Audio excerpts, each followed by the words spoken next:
Still clean shaven, looking at Artie right now? Wow. I know, that thing lasts for a couple of days, I guess. Artie went for a professional shave. Nice. Straight edge. Straight edge. Look at him. Perfect. Nice. Nice.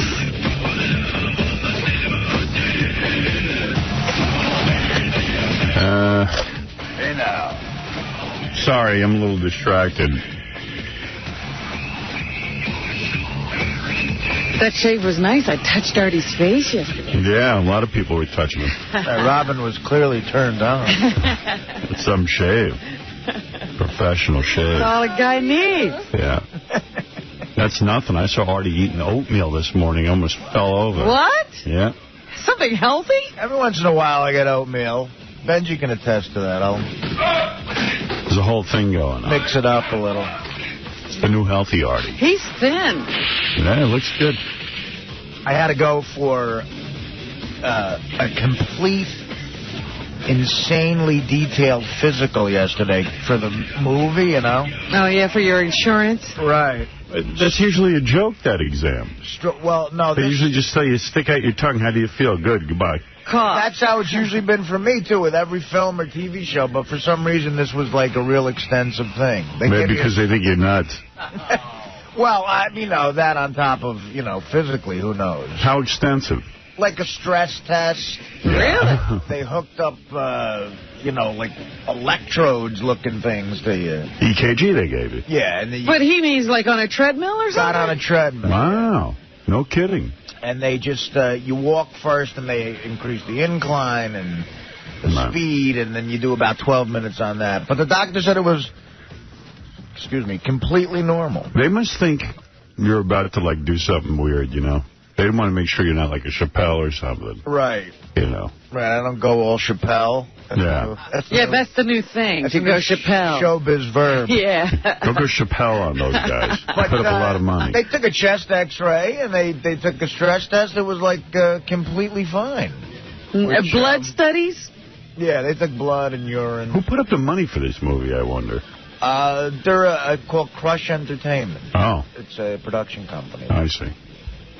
Well, I did, too. I went for a CPE. Was it that extensive? Was it... No, I just did the EKG blood test and urine test. Every other thing I've done in show business has been, like, literally the doctor, like, touches your shoulder and goes, you're all right. You know? Yeah.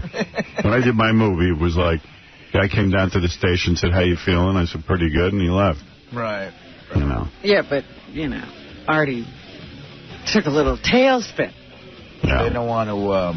I mean, the guy did, like, he puts the tongue depressor in, you know, that kind of stuff. Yeah, general little... little exam, see what's doing. I had that, too. Yeah. That seemed to go well. Do you think they did a drug screening on Artie?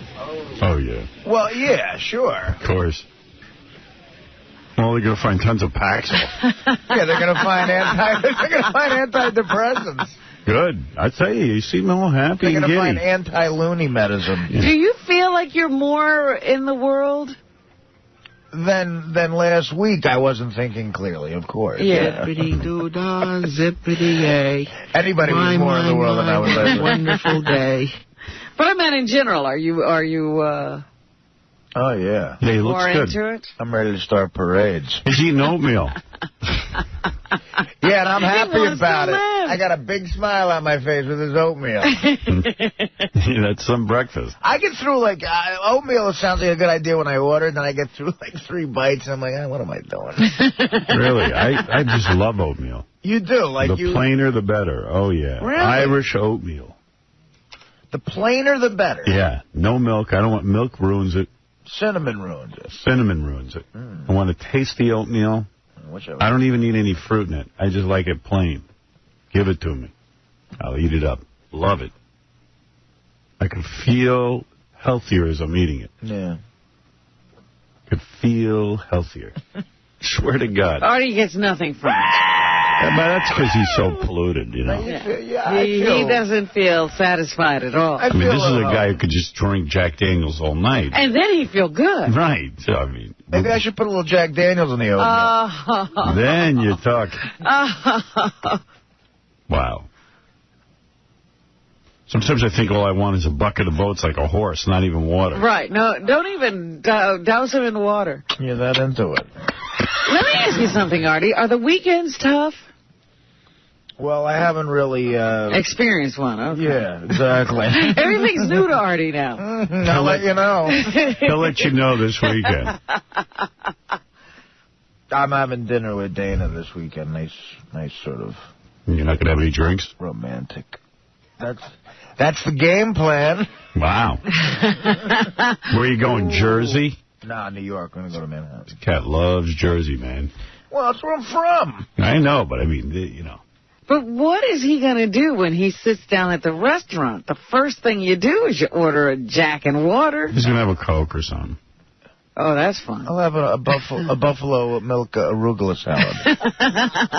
Is that crazy? I don't think so. Am I the nutty one? Drugs and alcohol, you're on the phone. Yes. Hey now. Hey now. Yo, Artie, we want you back. Drugs and alcohol, they want you back. I miss you, buddy. Yo, I'll see you this weekend. All right, brother. All right. Take care. All right.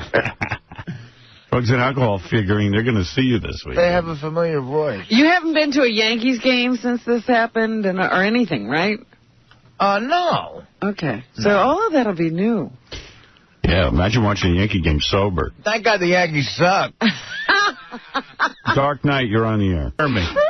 Right. All right, let me get back to so here's Ron with his 87-year-old woman. Yeah, how old? 87. You're 87 years old. Wow, 87 years old. See what I mean? Like, he's trying to act like he's above all this, but meanwhile, he's the one who's going to be with her. You know? That's it. A little wider if you can. That's it. There you go. Nice. Good. Yeah, this is called a job. You know, they called it back in the old days, man. What did they call it back in the old days? I don't know. Never heard of it. Can I with your hand a little bit?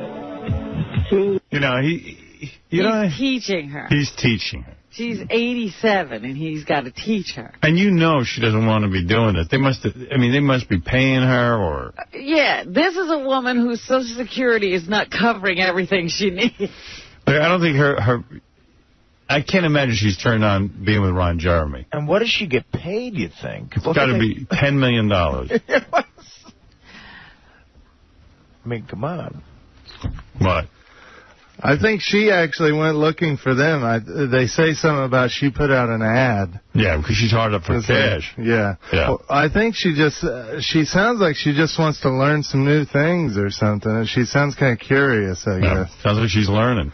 But, man, it literally looks like they're making love to a zombie, like from a zombie movie. Right. It's the most disturbing thing I've ever seen in my life. So how is he your hero? He's just... like a regular guy, like not a real good-looking guy that made love to all these beautiful women. It's like a regular guy's kind of hero, you know? So, I don't know, and he's kind of funny, too, so. Right. I saw him do stand-up in Orlando. He was actually not too bad. All right, at least that's a reasonable explanation. He's an ugly guy who gets laid. I guess I could... Maybe that's why I don't like him. You saw him do stand-up. We should make him do some stand-up in here. Yeah, he didn't do too bad. I didn't know what to expect. Yeah, he was all right. He was kind of funny. Well, he's going to play you in Stump the Perv today. Are you going to be able to beat your hero? I got to admit, he's a very formidable foe, so it's going to be a tough one. He might be in porn, doesn't mean he knows about porn. Yeah. I say Richard cleans him up here. Right, me too. I'm just hoping that Richard doesn't go easy on him because he loves him so much. Yeah, don't go easy on him. No, I still want to win. This will be like the greatest victory ever. It feels so good. Can't hear you. Really?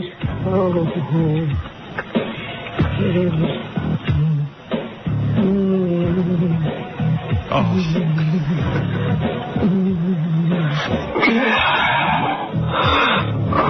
He's into it. Oh, my God. Oh, that was good. Well, rub it, baby. Feel his thing. I like the feel of it. That feels good. Oh, man. Well, there's your hero. That's intense, man. You know how there's an illegal young age, like 18? There should be an older one. Yeah. Like over upper limit. Cutoff age, yeah, like 60 or something. Yeah. Yeah, but it's funny, too, like how somebody was saying earlier, why aren't old guys with these old ladies in these movies? It's for some reason, it's always young guys. Right. I don't know why. I guess it's kind of that fantasy of a young guy with an older chick. They don't want to shoot a reality show. Did you get that email from Will about the website with animals? Yeah. What? Well, did you go on it? Yeah. Oh, my God. Was that hardcore or what? Oh, it was. That blew my mind. I felt like weird going on it, like I might get in trouble or something. I thought, but maybe it's like illegal. Yeah, maybe there's a bunch of FBI agents looking to see who's logging on, but what are you talking about? Will said, hey, do you think we could talk about this website on the air? And I clicked on it, and it's chicks with animals. Oh. And it was pretty intense, man. Hardcore all the way. From Europe or something like that. It's got to be from Mars. Like what kind of animals? You got, but the one I watched was a horse. Yeah, the horse one. And then I clicked on the dog one, but the horse one came up again. You didn't get to see the dog one. I got to see the stills of the dog. Were you disappointed that the dog one didn't come up, though? Or? No, you know what? I was so glad, and I just was like, I don't know. I was almost glad, and I was so disgusted by it. It was really hard for me to get into. I get kind of jealous when I see a woman with a horse, too. I used to get that way. How could I ever compare to that? Really? Yeah, I used to be like, why is it, like a decent-looking chick, too, like that blonde chick with a horse? Yeah, they're not bad at all. I'm like, well, if she's into a horse, she might as well just be with me. I know. I'd probably get turned down by that chick. Right. That's aggravating. Maybe that's what I don't like about it. So you get jealous of the horse? Yeah, well, you're like, you know what, if they're going to do a horse, like, I'm up for a guy who can't get laid. Maybe that's what's my problem is I talk too much, you know. If I just don't say anything, kind of like a horse. Just sit there and eat oats. Put a saddle on. Maybe that'll turn her on.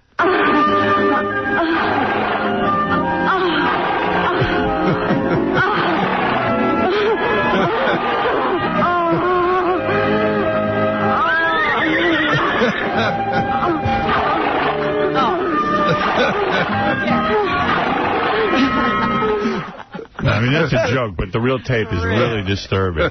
Man, Mr. Ed gets more than me. You know what? I tell you what. Put this in the file of stuff we got to talk to when we get the satellite. Talk about when we get the satellite, because I want to tell you. Like I want to tell you some things I saw on this tape, but I know that old man Tom will be bleeping back there. Yeah. Like there's no tomorrow. There's no way to even explain to you what I saw. But it's funny, like if I explained it to you, you would friggin' be laughing right now. Okay. Maybe we could do it kind of like... I can't wait. I can't wait any longer. They got to let me out of here. It's killing me that I know I can go somewhere and do a real broadcast. That you could actually do this. Yeah. And not even like a graphic explanation, but just like enough so you'd understand. Or maybe you could kind of mask it by saying it's educational. We're learning about horse anatomy. Here. No, there's nothing educational going on here. This is educational. Nobody needs to learn how to make it with a horse. They show it on Animal Planet. Mary Delabate, Gary's wife, you're on the air. Hello, Howard? Yes? What's wrong with having sex with a horse? Huh?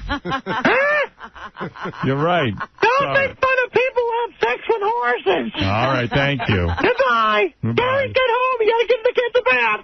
Okay, thank you. The voice sounded familiar. Yeah, I was going to say, was that an inside call? Hey, Jody, you're on the air. Hey, Howard, you said to call in for the Beetlejuice game. I'm up for it. You want to play? All right. Yeah. All right, here we go. It's called Beetlejuice Match Game. Here's how it works. We say, Beetlejuice, for example, what is Howard's last name? And Beetlejuice will say, he don't know. He'll say Jones or something, And then we ask him the same question again within 60 seconds. Would Beetlejuice be able to match his own answer? Well, let's see. Oh, God. Let's play the Beetlejuice game. This is for $500 cash, courtesy of Wes Craven's Crushed. Okay, Jody? Yes, it is. All right, it's a hit werewolf thriller, which I'll be watching. Good luck. What is your favorite type of drink? Beer. All right. So Beetlejuice, we say, what is your favorite type of drink? He says beer. Within 60 seconds of asking him that question again, would he be able to say beer again, or would he change his answer? He's going to change his answer. Yeah, I believe so, too. I think so, too. I don't know why. Although with beer, I'm thinking like he really does know his favorite drink. Like some things he does know. I say he doesn't change it. I'm with you, Artie. I think he will. He's going to say car. All right, so you're going to say he changes his answer. Yeah. All right, let's go. Here we go. What is your favorite type of drink? Orange juice. Wow, you were right. You win $500. $500. Nice. Thanks, Howard. Boy, I would have bet the farm that he would. I should have bet you money. You know what? That was good, dude. Stick to your guns. $500 cash, courtesy of Wes Craven's Cursed, the hit werewolf thriller starring Christina Ricci, Joshua Jackson, and Shannon Elizabeth. I can't believe I haven't seen this yet. Yeah, it's funny. You're the best, Howard. All right, brother. Hold on. Excellent. It's on DVD June 21st. Nice. They go through this whole thing where they're trying to get Scott Baio booked on the show. So it's a comedy? It's a horror film with some comedy in it. Oh. Hey, John Boy, what's up, man? What's up, man? I just wanted to tell Artie, I really think I like the new pilled up Artie much better. He's less abrasive in the morning, you know. Pilled up. You like medicated Artie better? Oh, much more. Whatever he's taking, whatever they're shoving down his throat, just keep it up. Thanks, John Boy. Hey, no problem. So Paxil and that other drug, I guess, mixed together, Depakote, it really just helped Artie's performance. Definitely. All right, thank you. Howard. Yes. I heard something. It was awfully weird to me when Sal was talking about the booths last week, and Gary ran in to defend him. I don't know if you know that. Gary said, well, where else is the poor guy going to do it? So I kind of found out that Gary might be hitting up the booths before he goes home and does his chores. I don't think Gary is hitting the booths, because I think when you start hitting the booths, that's really hardcore, low down. I'm a friend of mine, and he gave me the hot ticket on that. Yeah, but Gary does. I think Gary can empathize because Gary has a hard time. Gary runs downstairs into the bathroom and stands there real quick like a jackrabbit and gets business done. So he knows there's very few places. He has his own booth at home. Yeah, and Gary has porno, but he can never access it because everybody's home. I have it. Yeah, you have it, but you can't watch it in the bathroom. No. I have to wait. Don't you watch it and then run into the bathroom? I have to wait till everybody's gone. Even your wife? And how often does that happen? And even lately, like the other day, like everybody was gone, and I threw some porn on, and the dog's looking at me. You know? I've been there. The dog's looking at me watching, not looking at me taking care of business, but looking at me watching porn. I throw the dog out of the room. Did you let him clean up the mess for you? No. Listen, I can tell you right now, I've never, ever, since I was 15, been to the boots. What does that mean, since I was 15? I went when I was like 15 years old. Okay. Oh, you did? Yeah. Oh, man. But me and my high school buddies. I went at like 16 or 17. But I never did any of what Sal does. Like, you go and you put in a quarter and I'd watch a movie. You didn't? No. Okay. Oh, my God. At 15 years old, I was petrified to think of that in a public place. Amanda, you're on the air. Hello. Hi. I am so nervous. Hello. Don't be nervous. Oh, I've always wanted to talk to you. Hi. Oh, hi. I wanted to say, I've seen the Easter last night for the first time, and you make some people sound so ugly, and they're really not. Who do I make sound ugly? Like Artie. Artie makes Artie sound ugly. I didn't say Artie was ugly. I told Artie was better looking than I am. For sure. I think Artie is really hot. Thank you, sweetie. You're welcome. All right, you want to play? I do. All right, it's for $500 cash. Okay. Beetlejuice game. All right, so here's the question for Beetlejuice. Here we go. What is Howard's last name? Howard Stern. Howard Stern. Man. That's a hard one. I say he knows it. Even, you know... Yeah, this I don't think he'll change. Yeah, I think he knows it. Artie? Yeah, I'm going to have to say he would know this. All right, let's see what happens. For $500. What is Howard's last name? Son. Yeah. You got it right. You win. Oh, my God. $500 cash. Oh, my God, I love you. Yeah, hold on. Courtesy of 𝗦𝗵cie𝗄𝗿𝗍 Cursed. What are you wearing right now? Oh, my God. I will get butt naked right now. I'm so excited. Go ahead. What are you wearing? Seriously, I have a tank top and some pants. I'm at work. Oh, you're at work. What type of work? I work for the Center for the Disabled. Yeah, you know, I live in such a world. I always expect a woman to say, well, I'm a professional stripper. You know what I mean? I'm always surprised when a woman... That's the only work there is. I'm always surprised when a woman does something else. What do you do? I work for the Center for the Disabled. Wow, that's hard work. Oh, I love it. I've been doing it for 6 years. Do you actually have hands-on experience with disabled people? Oh, yeah. Wow, man, I did that one day. I lasted an hour.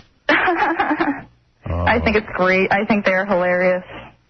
You laugh at the disabled people? Well, not like laugh at them, but some of the things they say, like, they're really intelligent, and you'd be surprised at some of the things they say. You're just like, wow. I worked with the CP people. That lasted an hour. Yeah, that's pretty... I ran out of there screaming. What kind of disabled you working with? Well, it used to be called the CP Center. Now it's all sorts of people. Wow, that's hardcore. Yeah. Disabled people. Would you have sex with a disabled person? Sure. You would? Sure. Have you? No, never.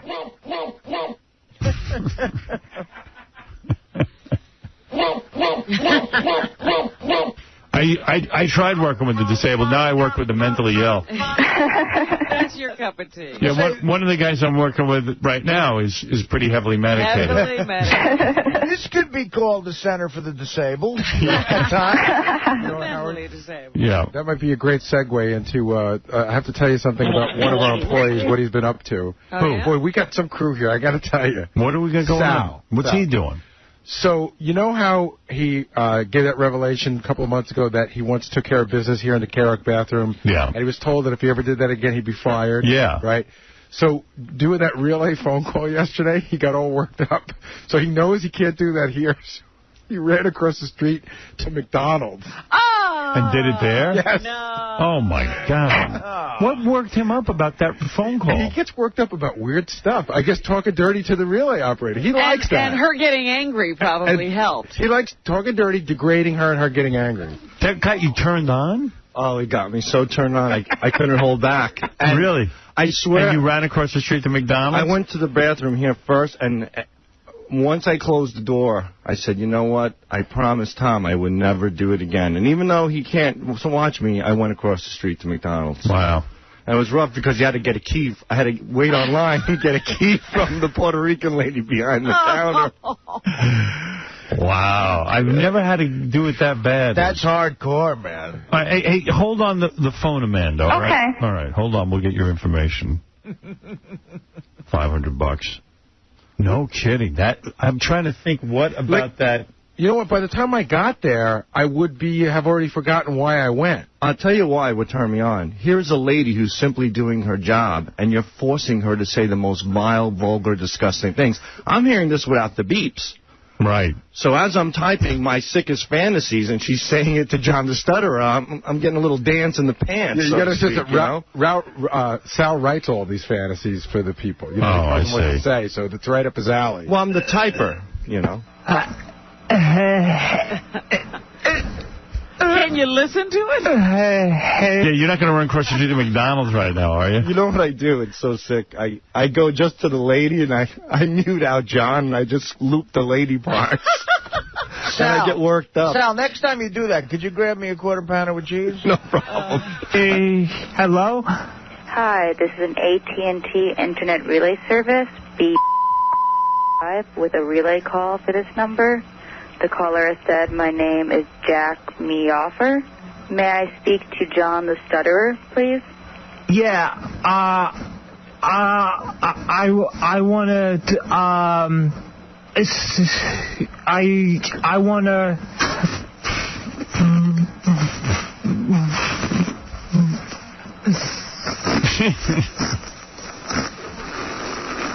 toss her salad.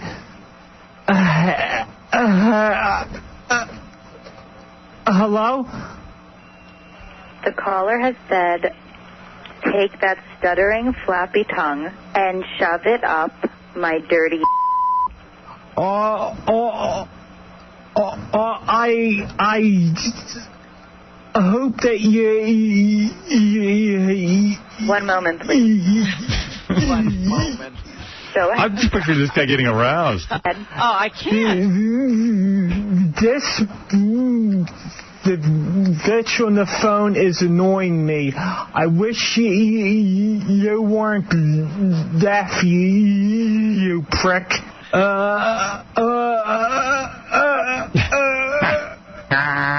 Over. The caller has said, you're such a stupid, stuttering asswipe that you couldn't take that flappy tongue and lick a fat, smelly if you tried. Go ahead.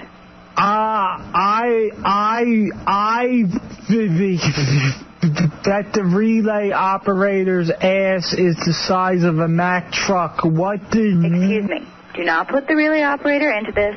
I will report this to the supervisor. Go ahead. Sorry. Tell him I want his now. I want to bend you over your computer and your stuttering ass. And as I do so, I want you to scream out, I.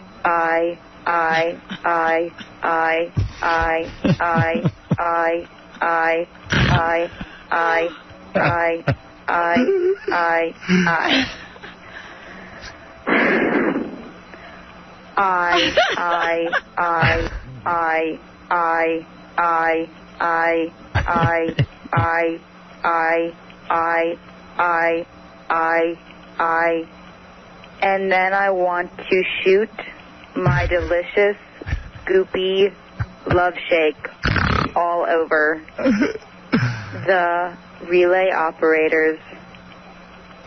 That's it. I'm turning you guys into the supervisor. Whoa. What's wrong? I told you not to bring the relay operator into this. People actually have to use this line. So now I'm turning you over to my supervisor. No, this is my friend. It's my lover. Uh-oh. That's it.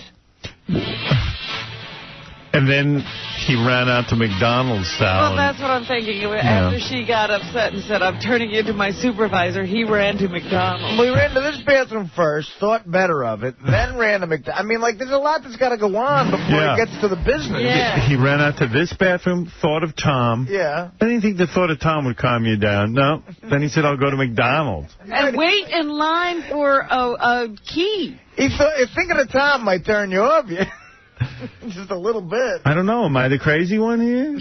I don't get it. What am I the nut? Dude, don't you lose your interest after you're waiting online and you've thought about Tom? And the 300-pound Puerto Rican chick at McDonald's, I know her. You want the key? There's a lot of speed bumps. Yeah. And I could do it real quick. I mean, it's like ba-boom. Ba-boom. Yeah. Oh. Ba-boom. So there's no... You know, if people are standing in line for the bathroom, you're not holding anybody up. No, not at all. All right, we'll be back right after these. I'm sorry, Juanita. This is Howard Stern. Howard Stern. The Howard Stern Show.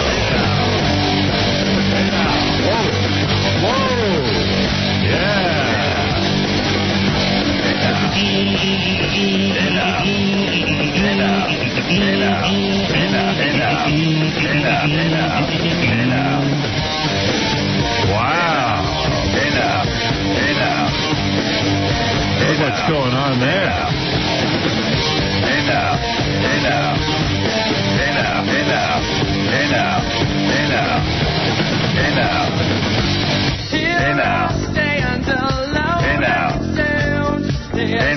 I don't know what song that is. fine. That's Vertigo Blue. Is it? I like it. Yes, I think they're good. Really? Vertigo Blue? I was going to ask Fred who It's that a song was. called Happy Depression. Get the irony? Yeah, that's about his father, isn't it? He's happy, I'm depressed. I like Vertigo Blue. Big Wow. fan. Want to hear more of that? That's Scott the Engineer's son out there. Don't say that. You want to hear more? I will hear more. I'll have He's a got whole plenty of CD in my CDs hand in a back, moment. I understand you want to hear more of my son. I just happen to have about 48 of them in my knapsack. Well, I like it. I like it. Good for them. All right, good for them, Vertigo Blue.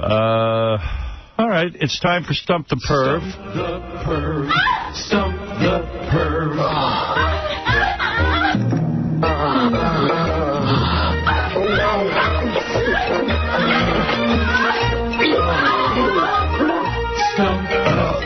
$5,000 prize for Stump the Perv is provided by BOSpoker.net. There are too many online poker rooms, but only you can go on BOSpoker.net. What is that? There are many online poker rooms. You mean I'll be in there by myself? I don't know. I don't even understand their slogan. There are many online poker rooms, but only on Boss. Okay. Well, you figure it out. F you. All I know is they gave us $5,000. Ron Jeremy is a porno star. He's probably the world's most famous porno star, male anyway. I can't believe he didn't want it to be Roman soldier helmeted. Yeah, you can't believe that, right? I think that plug is probably supposed to read, but there's only one boss. Oh. Yeah, but why doesn't it read that then? I don't know. Yeah. We're just guessing. Yeah, well, okay. Who's in charge of that? I don't know. I haven't seen who put up the plug. Is it handwritten or is it typed up? No, it's typed up.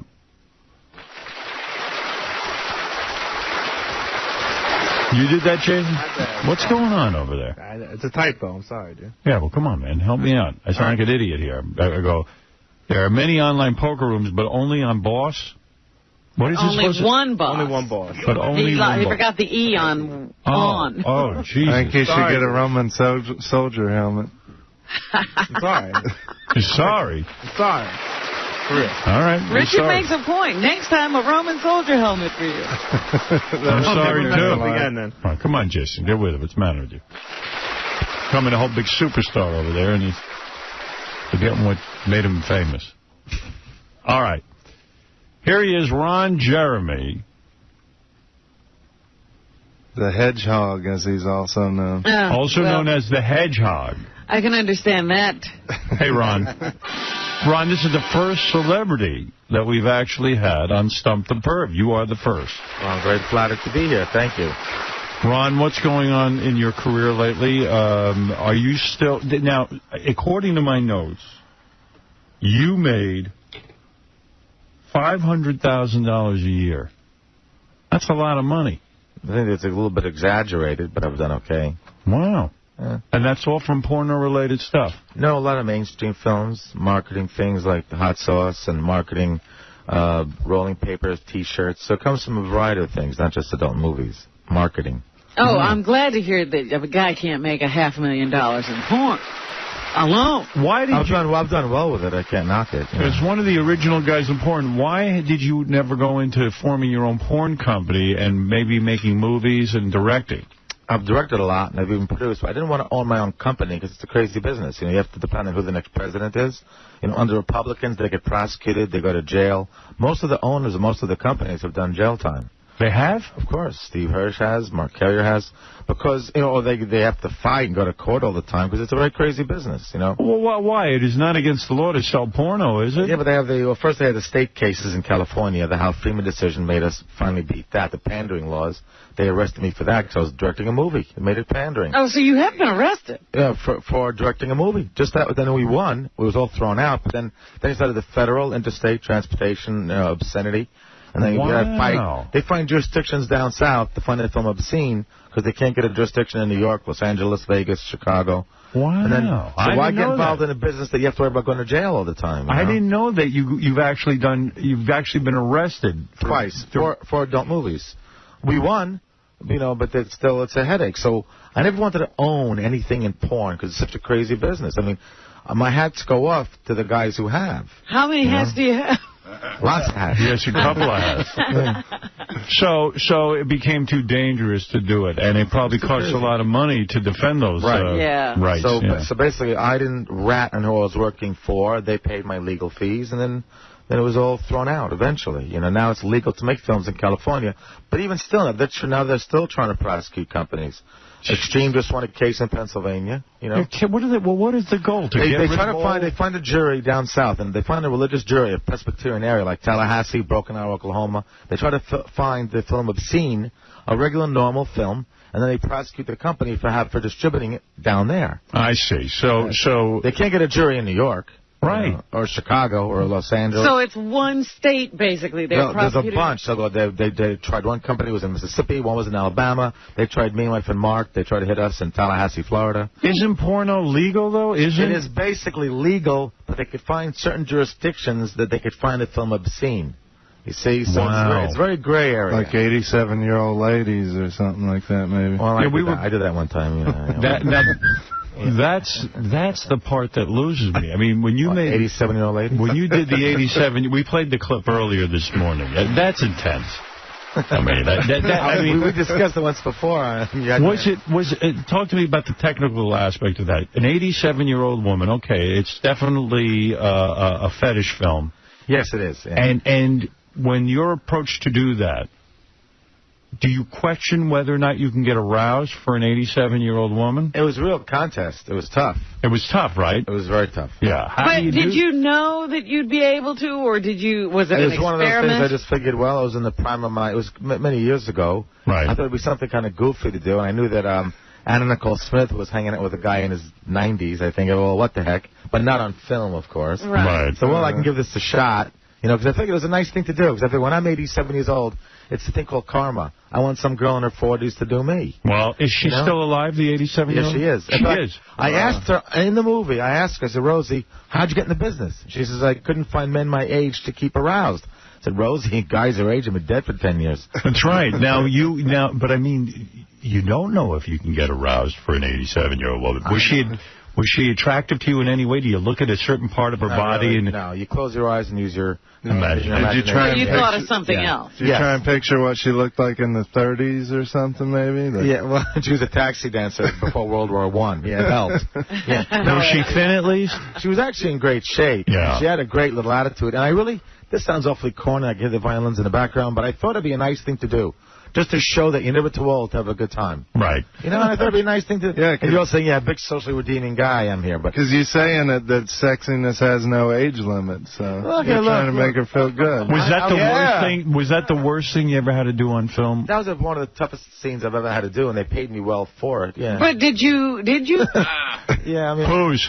What, did you ever do any of these animal films? No, I am Brown, but it's against the law. It's got to be, right? No, of course not. There's a website, though, that I saw. I worked on a farm in England, a TV show called The Farm. Right. And that's actually, I helped bottle feed little baby lambs, but no. Someone told me that in your personal life, you are the cheapest person around. Is that true? Like, you save every penny, and that you even drive a very old car. That's just not fair. That's just not fair. Is that Is it true? Sure, of course it is, but it's just not fair hearing it here. Is that because you believe... I don't want millions of people to know it. Well, because your mother was a physicist? My dad's a physicist, and my mother was a spy during World War II. She was in the OSS. Wow. Which became the CIA in the late 40s. So the family had to be embarrassed by you going into porn, right? Well, my mother used to tell my family that Ron dances to a different drummer. Right. I got my master's degree at Queens College, and I taught for about a year and a half. Mm-hmm. Then I quit. What's your master's in? Special ed. Oh, my. I got a BA in theater, BA in education, master's special ed. When we were in Los Angeles, I was talking around a couple of weeks ago. There's a whole theory on what's wrong with Beetlejuice, but a lot of terms that I couldn't understand. Well, have you studied a guy like Beetlejuice? Yes. He has, I think, my guess would be 𝗦𝗁𝗲𝗍. It's when it's the head and the size. Well, it's a long story. No, it's a peanut head. Small head. Yes. What do they call it? I used to teach 𝗦𝗁𝗍𝗍. I had kids up in the Catskills. I used to teach at a school called Crystal Run School for for disturbed and aphasic and dyslexic and all that kind of stuff. Why are there so few microcephaliacs left in this world? Is it screened out by amniocentesis? I think many people are eating better foods, eating healthier. They know certain things that can cause these problems. You know. So I am basically down to the last of a breed with Beetlejuice. Should he pass away? Great. You're doing great. I'm doing good. He's great. I saw a documentary about P.T. Barnum, his first American. Pinheads, they were called. Yeah, well, he had a guy who looked exactly like Beetlejuice. They called the exhibit the "What Is It?" And he used that word, the macrocephalic or whatever. Remember years ago, they used to have. Remember years ago, they had like and those P.T. Barnum things, the bodies coming out of the bodies. Yes. A little, what they call those. The term was that. There's a little, like, you know, so those don't, like you don't see those anymore really either. Like a dead twin. I think doctors can actually fix that, you know, right as the baby's born. Well, there was one. A parasite baby, whatever. Right. There was one that just got fixed. They do still they did born. The mermaid, the little... the she got her legs separated. I mean, technology is getting terrific, which is really good news. So it's good you went into porn. This could have put you out of business. All these medical advances, you wouldn't have had anybody to teach. No, it's depressing. We know retarded children left, and I'd have to be out of work. You say you once did a... let me ask you about this. You did a sex scene with Tracy Lords. Was this while she was underage? Like, you didn't know she was underage? No, nobody knew. I mean, you know, there's enough girls who are attractive who looked like they're young. I mean, I worked with her pretty much late in her career. I think she was probably 17, just about to become 18. Right. Other guys worked with her earlier. And, again, she was great to work with. She was, you know... Best sex you ever had? She was terrific. Who was the best sex you ever had in terms of professional? I like the one you have here on your show a lot, Tabitha Stevens. You had sex with her? Oh, she says she's I've seen their movies. She's mentioned me on the show a lot. She's told you that I'm one of her favorites. You know? And you feel that sexually, are women different? Sweet. Are women different sexually? Let me tell you how I look at it, and a lot of guys probably agree with me.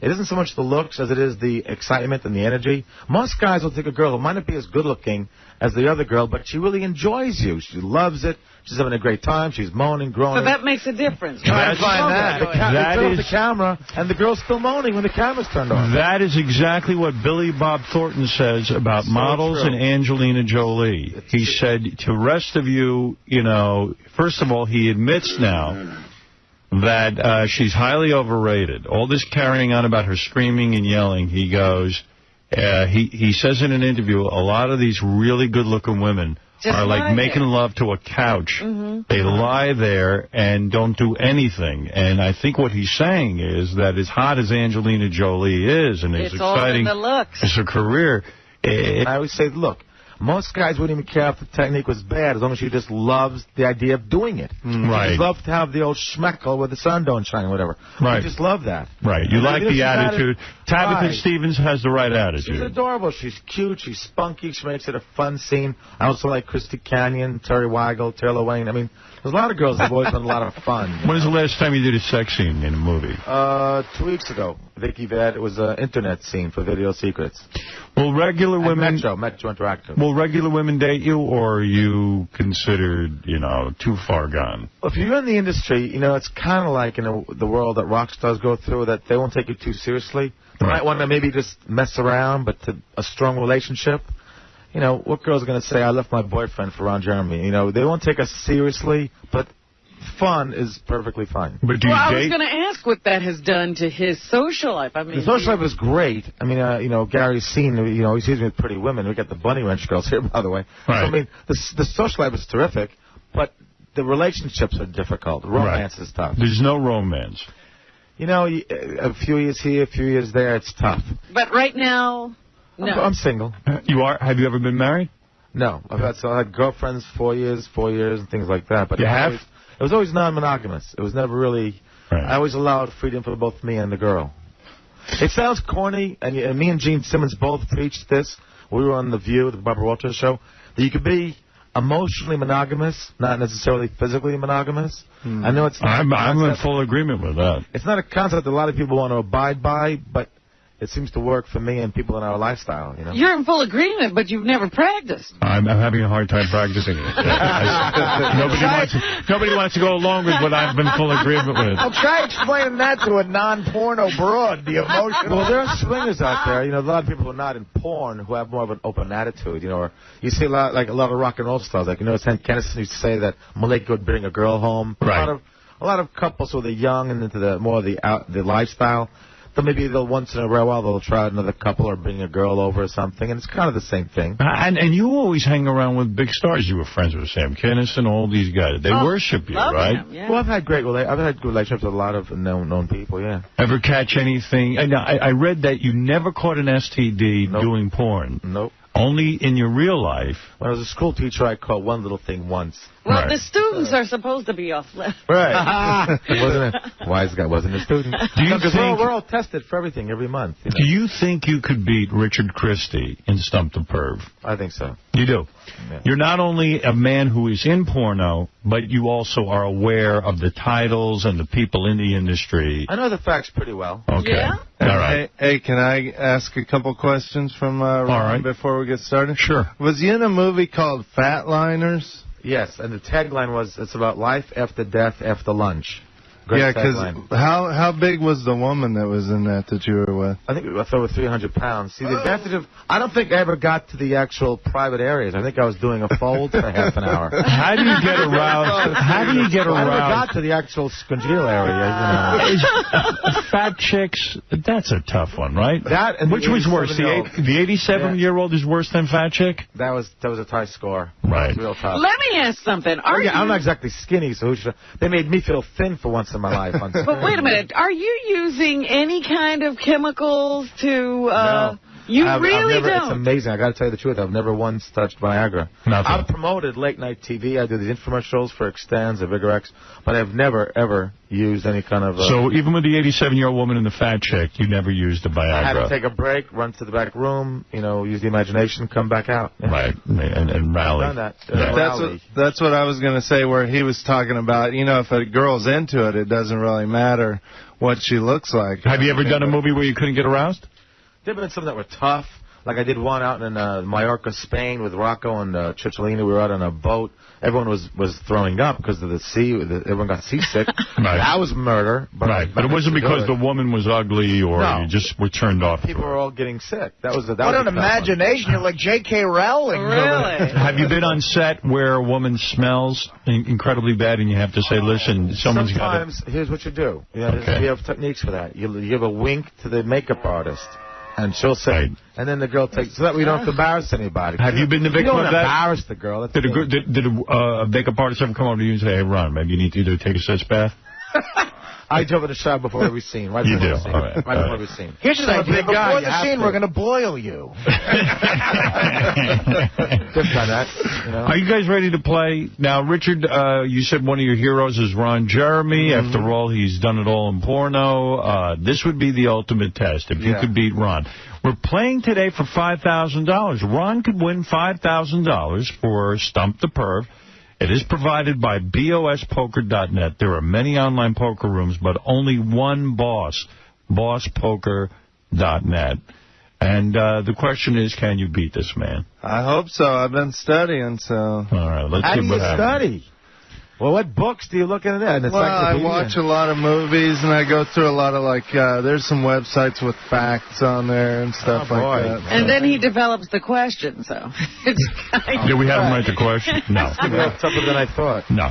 What we're going to do is, you haven't seen the questions, obviously. Ron hasn't seen the questions. These are just general knowledge porn questions. May the best man win. Today, because the questions are rather long, I've extended the time to 90 seconds. Okay, yeah. I was going to say last time you did have trouble getting through the questions. I did, so I extended the time to 90 seconds. Okay. Now, if you want to pass on a question, you can. Richard, go in the isolation booth right now. You'll go after Ron. Robin's going to come out.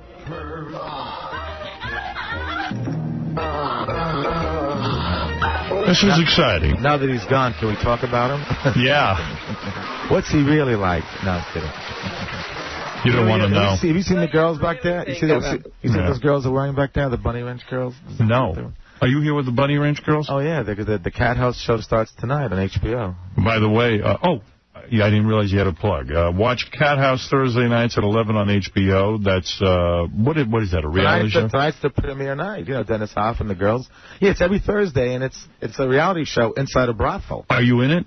I'm in a few of the episodes and some of the party scenes, you know. And how are you tied in with this? Just hanging out, because Dennis is one of my closest friends, and he invites me to the parties or anniversaries. Do you have sex with some of the whores? You know, it's never been like a business thing, but I was dating some of them, or we did some adult movies there, like one I gave Gary called Going Down to the Bunny Ranch. We've shot some movies there. I see. Some of the girls who do escort also don't mind being in porn, and some porn stars actually do the Bunny Ranch. Years ago, so you've done them in porn?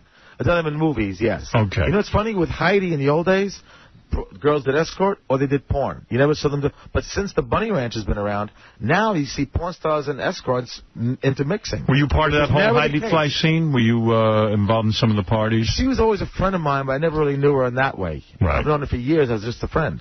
And her and Dennis are now actually dating. Yeah, I heard that. Yeah. And we're giving away a trip, right? Somebody can win a Father's Day gift. Tomorrow we are going to have the girls from the Bunny Ranch on, and we are going to give away a Father's Day to the Bunny Ranch. How sweet. I think that's great. What a family program. Ron Jeremy's Hot Sauce is available at XXXHotSauce.com. And you can see Ron in Charlie's Death Wish, available in stores now. That's a porno. It's a regular movie with a bunch of rock stars in it. Dizzy from Guns N' Roses, Lemmy from Motorhead. We got from Tracy Guns, some LA Guns. They're all in it. All right, so this is not a porn. It's an action film. It's a vigilante movie, yeah. Are you ready to play or not? Yeah. All right, here we go. This is the big one. $5,000. Take it seriously. I hope you take it seriously. Yes, I'm glad you said that. I mean, you make $500,000 a year, but you could always use an extra $5,000, right? Okay, here we go. Ron Jeremy, I'm going to ask you 7 questions. Answer them to the best of your ability. You have 90 seconds to answer. You can stop the clock whenever you want. Here we go. What happens if you stop the clock? Just so I know. Well, you're that's based your on... time. That's your time. In other words, let's say you go through all 7 questions. Right. And 2 of them you pass on. I might say to you at the end, you want to go back. And if you go back, you eat up more time.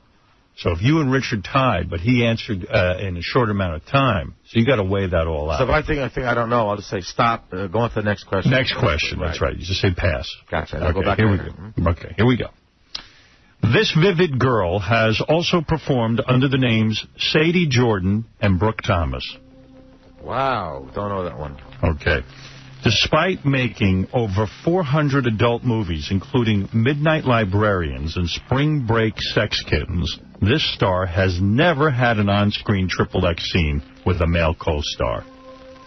Good Lord, I don't know that either. Oh, my goodness, Ron. What recent AVN newcomer of the year and Squirt Woman takes her porn name from the Greek goddess of love, beauty, and music? Cytherea. Okay.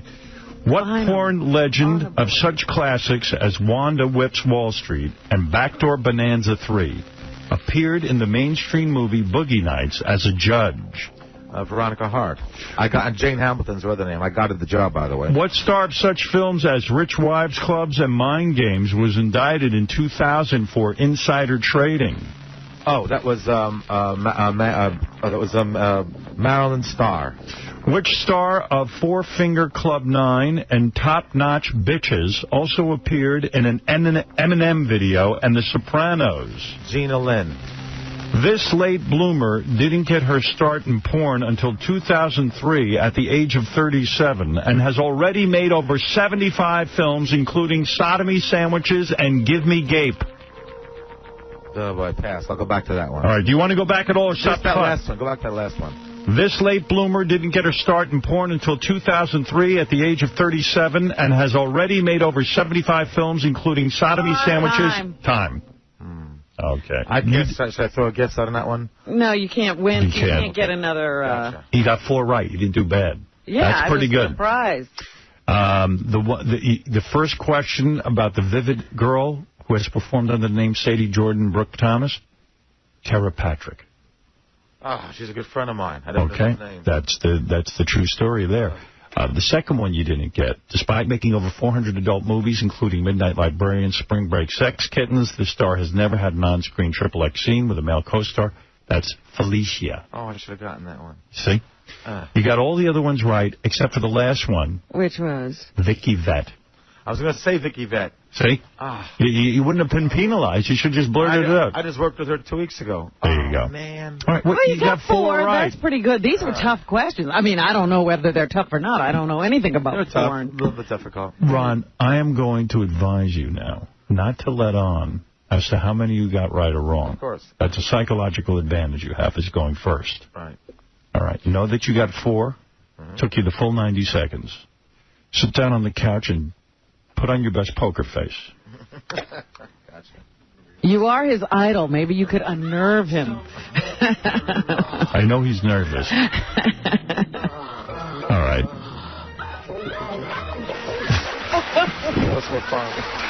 All right, Ron, here comes your challenger, Richard Christie. He has one of the largest porn collections in the country. He works for us. Every Friday night, rather than go out with real people, he likes to sit home with his computer and offer his computer a glass of wine. I'm not kidding. And he is very into porn. That's how he studies that. Could he have way too much time on his hands, perhaps? He is undefeated in this contest so far, and maybe you're the man to unseat him. I am not going to tell you how Ron Jeremy did. Can I tell Ron real quick, too, that one of the first porn movies I ever saw was Stiff Competition. Great film. Like in '86, I think I saw. That was the last big-budget film. That film cost $250,000. It is amazing. They rented out a whole stadium to shoot that film. That was back in the old days, and they spent a lot more money.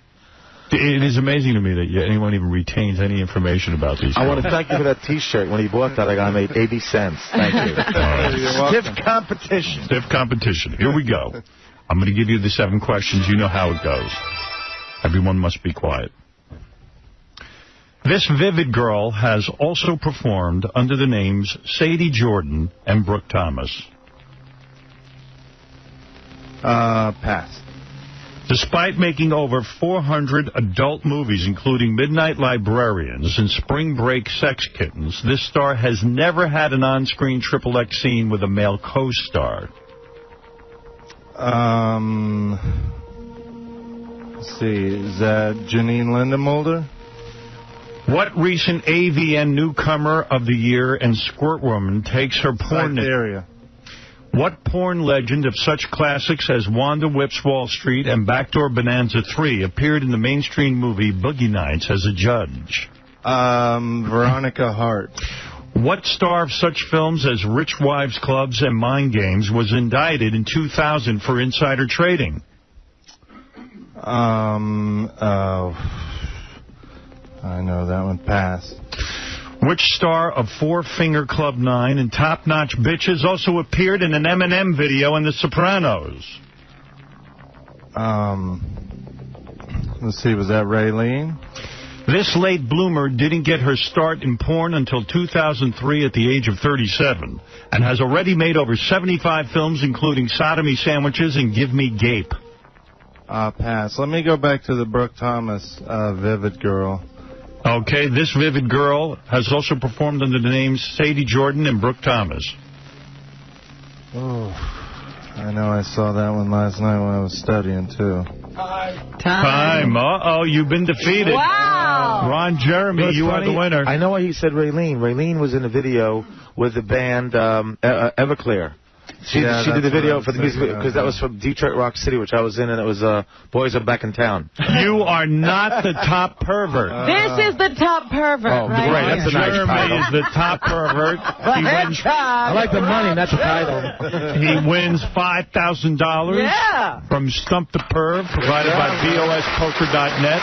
There are many online poker rooms, but only one boss, BossPoker.net. You really screwed up big time. He'd probably get this one. I could help him with one question because I knew I should have gotten it. It bothered me a lot. The one about the girl who never did an on-sex scene with a guy. And you said Janine. Who'd be the next girl you'd mention? I'm sure you'll probably...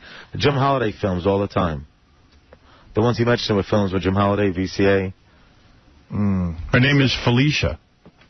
Felicia. Yeah, she's the only other girl. You're not even familiar. She's the only other star besides Janine who never did guys. Wow. The first answer was Tara Patrick, Sadie Jordan, and Brooke Thomas. I didn't know that either.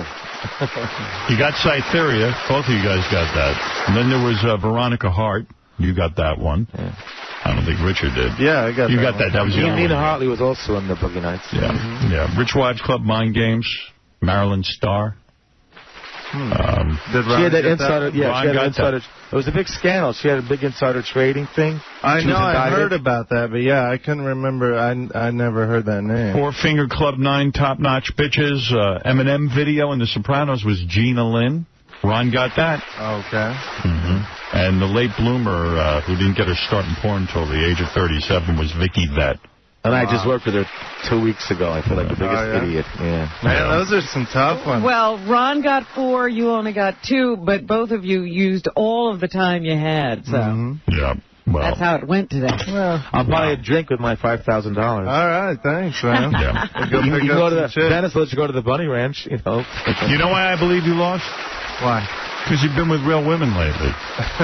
Screwing you up. Not studying as much? He's not studying. He's really messing up. No intercourse, just having coffee in Danish. Hook-nosed Mike, you're on the air. Morning, Howard, you hook-nosed Jew bastard. Listen, Ron, I wanted to ask you, how does a guy like you, I'm a hook-nosed Jew bastard, too, by the way. Yes. How does a guy like you get into porn? You know, you're fat, you're ugly, you're out of shape. Thank you very much. Do you know somebody to get into something or what? Did you see me in 1978 when I was in Playgirl? Fat, yeah. I was in Playgirl 4 times. I was actually very young and thin and kind of spiffy looking, you know. There you go. I didn't start out being fat, you know. How did you keep this going, though? I mean, I went from the gym to the buffet. No, but your career has outlasted everything. Because you go in, like, cult, people like talk about you and they put you in rock songs. I did 18 videos for MTV. That kind of helped also. You know. I think now at this point, if you put Ron in, he's a promotable name. Oh, absolutely. But you wonder how he got to the point where people knew his name. Well, because I tried to create characters in the porn films. Even try to have sex in character. A lot of guys weren't doing all that. the stuff that Howard said he hates about you. Yeah. No, I don't know. I know a lot of guys said they don't want to see personality in the guys. I don't. Be faceless, nameless, just show us your schmeckle and say goodbye. Did you ever do escorting? Has a woman ever, like, because of your large size, has a woman ever paid you money to have sex with her? In my dreams. Right, that doesn't happen. No. I mean, I've had an offer a couple times with husbands, wanted me to mess around with their wives for money. I always felt funny because I always worry about the law. You know, so when you got into porn, though, what was your pay scale? I mean, like, when you first started guys doing make a couple $100. Even today, an average guy in the beginning makes a couple $100 a scene. The girl's making at least $1,000. Right. If she has a contract, $5,000 to $10,000 for the movie. What do you get now? I have a contract with Metro Interactive, so they'll simply pay me a monthly fee. I see. So I get paid by the month. I don't get paid by the scene anymore. You get paid to have sex with women on film. That's pretty wild. Hey, Howard. Hey, Ron, ever been offered to do gay porn? No, I wouldn't be able to. I see some hairy behind. As Sam Kennison used to say, I want to shave it. I don't want to do anything. I wouldn't be able to. What about when are you in scenes with other guys, though? Those are funny. Where like you're doing what they call, like, orgasm. What they call it. No. That's the worst thing that could ever happen to you. You don't think about it. Being in a room with another guy is tough. But you don't think about it. You're with the girl. You're with the beautiful girl, you know. Okay. Hey, Howard, Ron has an amazing talent that involves his mouth and another part of his body. I was wondering if you would be able to show it to Howard. What he's saying is when I kiss myself where the sun don't shine. Yeah. Eddie Murphy did a routine about that on HBO. How do you do that? First, I make sure to wear a condom because I don't know where he's been. You can kiss your own buttocks? No. No, the other part. Yeah, the front, yeah. The front. Oh, right, yeah. But I give myself a wrong phone number, so I'm not going to call me anymore. I always thought that was a prosthetic in that film. No, it's me. That really was true. I kissed. The joke was, and this is actually a true story. It mentions in my documentary. I was in Boy Scout camp. When I was 15 years old, you tie up those high boots. I was also in Camp Wilmette. So are you, by the way. Oh, yeah. I could reach down. I noticed I could actually kiss it. So I called my dad on the phone. This is a true story. I said, Pop, is it normal for a guy to be able to kiss himself over there? He goes, is anybody in the room with you? No. Well, I suggest don't tell too many people you could do that. When you get to be 18, the girls will kiss it for you. Is it gay, though, to kiss yourself? You know, as Eddie Murphy said, and this is a direct quote from Midget. Did you do that? No. No. I just think it's a joke. I would. Can you still do it? That's disgusting. Very few people. Flexible. It's just done as a joke. It hasn't been done for any other Very reason. few people can do that. Ron Jeremy is out promoting a bunch of things. Cat House Thursday nights at 11 on Tonight, actually, HBO. it's a premiere night. Yeah. Premiere night where you get to see the inner workings of a whorehouse. Well, 11 o'clock tonight. Yeah. Bunny Ranch, right. And Ron Jeremy's hot sauce is available in XXXHotSauce.com. Do you sell a lot of that? We're doing well. It's got restaurants in California. It's got stores on the East Coast. Yeah. And people will still eat when they see Ron Jeremy. People think it's actually better than what's the normal thing people usually use? Tabasco. Yeah, it has a nice flavor. In fact, Gary has one. Yeah. With your image, I'm surprised anybody would want, as Robin says, to have food products. It's funny, I know. It's red. If it had any other color, I could see her point. You know? See Ron in Charlie's Death Wish, available in stores now, too. That's his film, not a porno film. Well, you go down in flames, my friend. I guess so, yeah, man. beaten by the master. Yeah, $5,000. It's an honor, though. And thank you. You did good.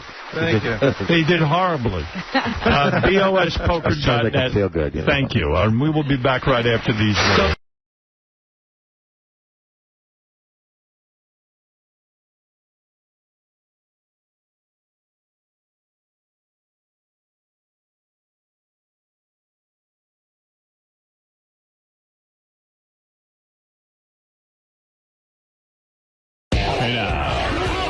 You don't even seem to understand the show.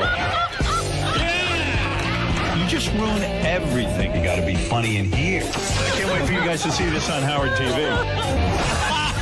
Daily shows, classics, and exclusive behind-the-scenes access. Well, that's going to be on Howard TV. The funniest, sexiest, most star-studded network on TV is Howard TV On Demand.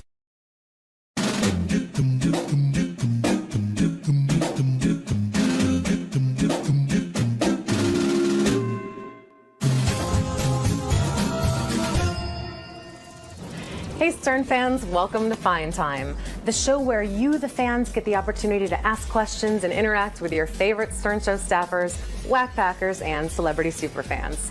I'm your host, Rachel Fine. Now my guest today is a former intern who spent more time wandering these halls here at Sirius and diddling a pencil than he did doing any actual work. He likes to hang out in libraries and stand around staring at people. If there's a Stern Show related event, you can be sure he'll be there. You can also be sure that he'll never leave. And you can probably be sure that he's going to follow you home. Ronnie the limo driver says that he discovered him, although he came to us through the internship, so go figure. We all know it was the Tourette's that truly made him famous. Please join me in welcoming a man who sent many, many emails asking to be on Fine Time and who will most likely spit all over me and the camera lens. Ladies and gentlemen, Medicated Pete. What's up, Pete? Rachel. Hi. What's going on? How are you doing today? How you doing? Good. I'm good. How are you? I'm just hanging out. What's going on? I'm liking the new highlights you're rocking. I love it myself. You know? Yeah, you're styling. Did it for the spring, summer thing, you know? Okay. So. It takes it up a notch for Fine Time. I appreciate that. I brought you snacks today. So take your pick. Oh, you shouldn't have. Well, you should enjoy Cupcake Wednesday with us. What would you like? I don't know. You know, I think I kind of like this one. Go for it. Grab it. Yeah. You can have a snack while we're working. Really? Yep. Oh man. Go ahead. I'm not so sure here. I think it's going to be delicious. I'm feeling. I don't know. I'm feeling I should eat this thing. I don't know. I think it'll help you relax. First question is from. Right, thanks. At Scott Gruenwald. Scott asked, take us through a day in the life of Medicated Pete. A day in the life? A day in the life will be getting up in the morning. Yeah. Taking a shower. So far, so good. So far, so good.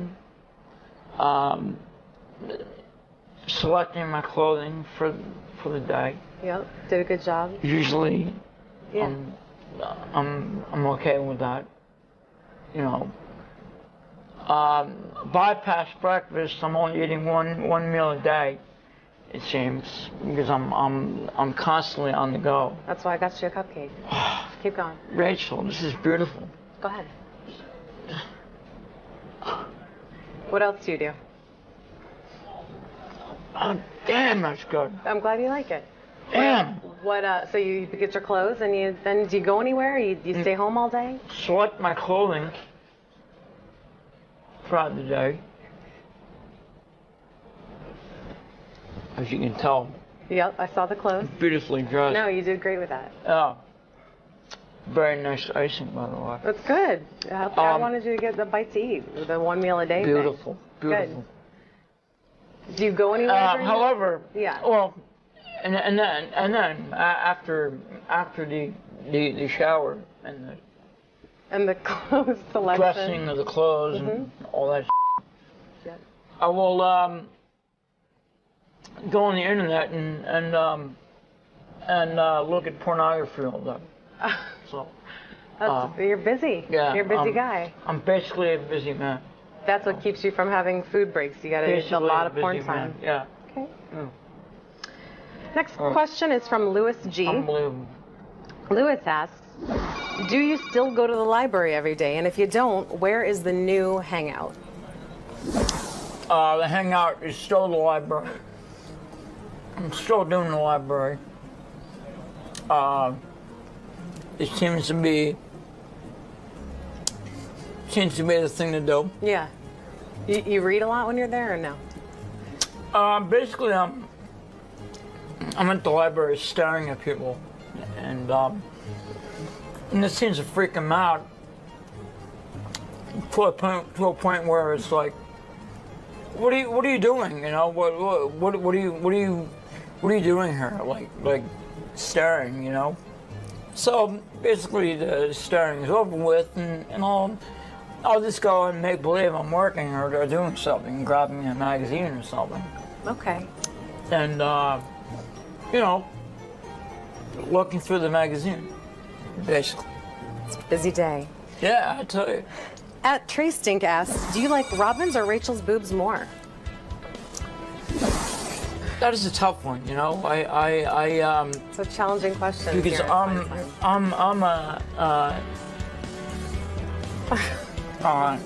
very much a boob man. Yeah. So what's your expert opinion? I love the boobies, you know. Sure. Love the boobies, you know. He loves the boobies. I mean, it's just a fascination of mine. Okay. Staring at breasts, and I get such a joy and a rush from staring at boobies. So to answer your question, I'll have to say Rachel's, because I don't know, it's just fascination. Fascination. I am so flattered right now. Question from Brian S. What's your favorite experience you've had with the show? I have to say my favorite experience has been pissing Ronnie the 𝗦𝗵cie𝗄 off to the extent where it's very enjoyable. Do you have a favorite pissing Ronnie off memory? I remember going to the staff bathroom and putting like a garbage can or something in the way of the door, and he came out of the door, and boom, there's the garbage can there, and then he was really pissed off.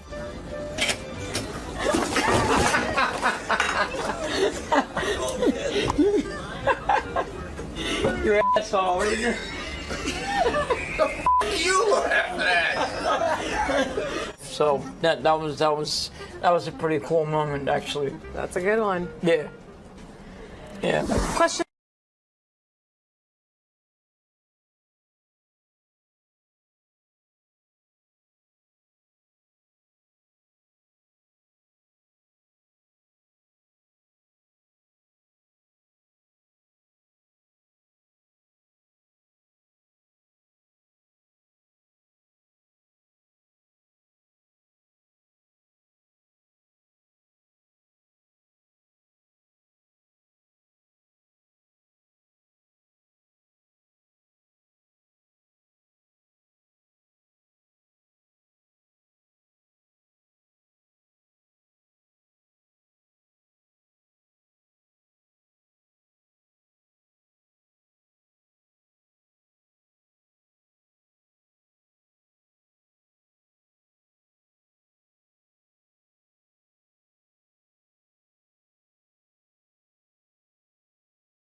just said that.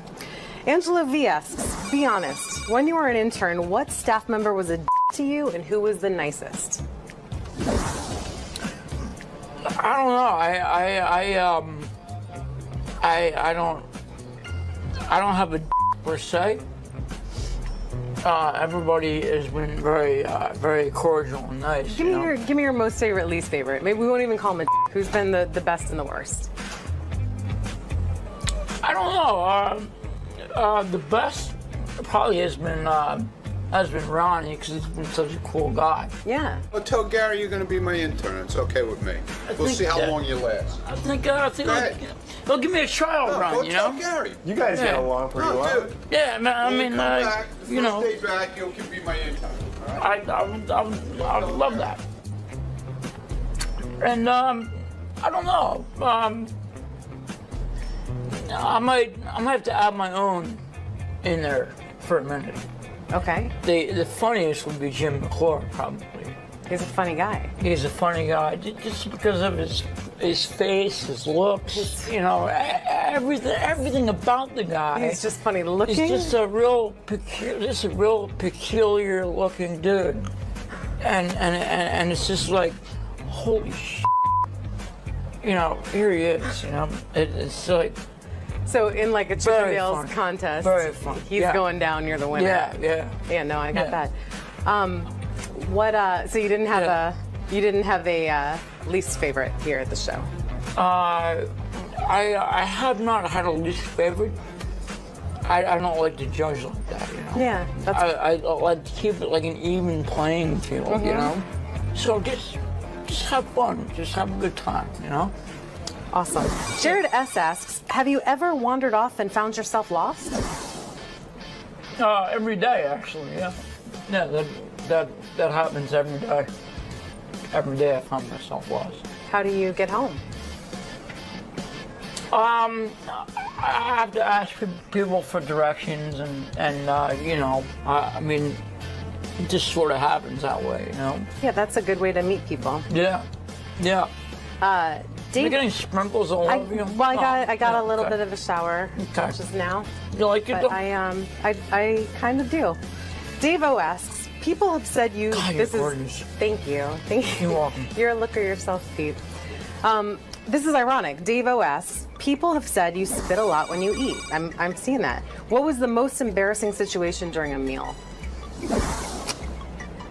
Well, probably when all my food came out of my mouth. Probably. What happened? When was that?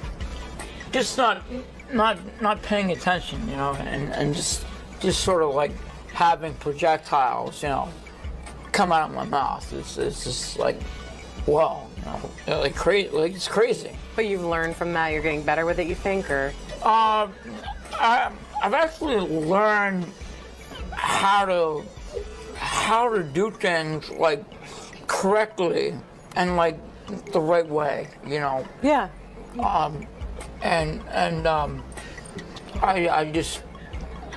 learned from past mistakes. That's how you grow. You know, that's how you grow as a human being. Yeah. I mean, it's just like, you know, eating and learning. You know, that's usually how it goes. You know. Good point. Next question. We're having an in-depth. I got the giggles. I don't know what's wrong with me. No, you're giving me a lot of good stuff. Absolutely. Question. Sorry. You okay? I am. You choked me up a little. Some water or something? No, I'm good. Question from Joe. Joe asks. All right, Joe. Were you shocked that you got aroused while being teased and electrocuted? And how did that feel? That felt absolutely amazing. Did you expect you were going to get aroused? I did actually. You know, it was such an amazing experience. Describe it for me. What did it feel like? Well, hold on. You know, these shocks on my ass. Such an amazing like sensation feeling, you know. That's fucking insane. I mean, it's crazy. You have to experience it to actually get the full... Yeah, I can't even imagine. Get the full-on effect. Damn, yeah, it is. Because it's just absolutely amazing. Have you tried to replicate that at home on your own? In my spare time, yes. I mean, I've tried to do it, but it doesn't work because you need that chick who will be that person. Oh yeah. To actually to electrocute your ass. Administer the electrocution. Yeah. Yeah. Good point. Mm-hmm. Yeah! Question from 𝗦𝗁𝗲𝗿𝗱. He asks, 𝗦𝗵cie𝘄, Rachel Fine, Beth O, Robin Quivers. Ooh. It's a tough one. That is a tough one.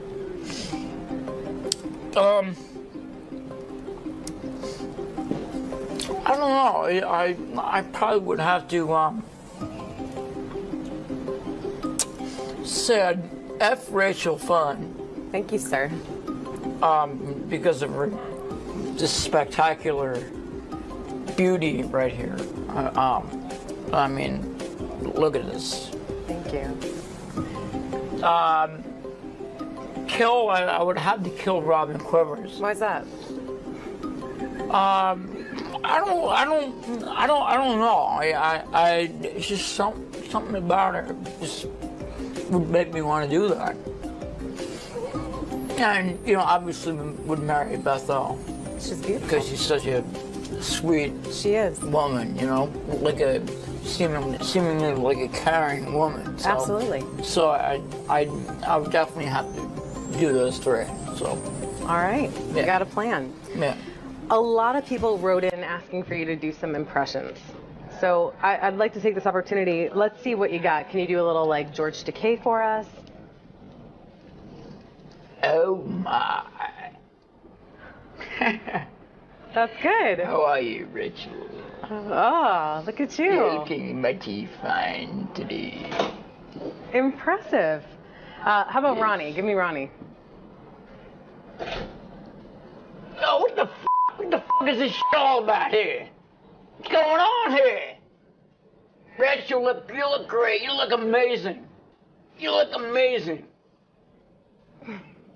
Thank you. Next one's Gary. Give me Gary. Both. I don't understand this fun time. What's going on? In other words, I don't get why he's here. In other words, I don't understand. I don't understand this. Oh, it's really good. Beetlejuice. I don't think I can do Beetlejuice. What other impressions you got in your back pocket? Who can you do? Any famous actors? Off the top of my head, I don't have anything. Any other show members that you can do impressions of?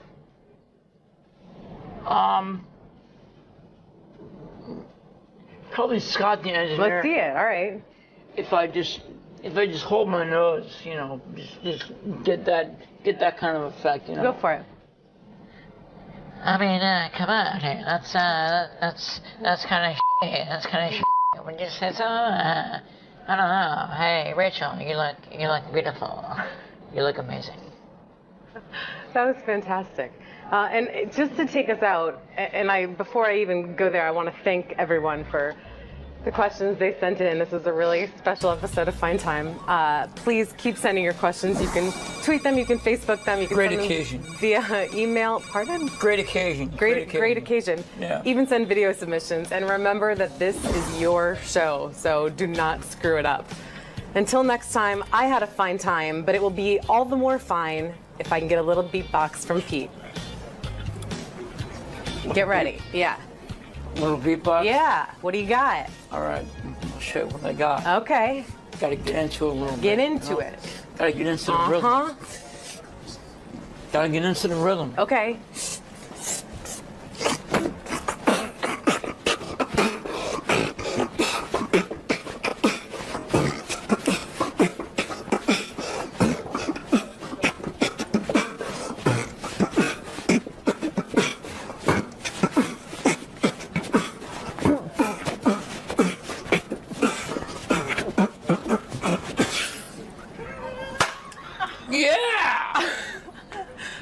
Amazing. That's what I'm talking about.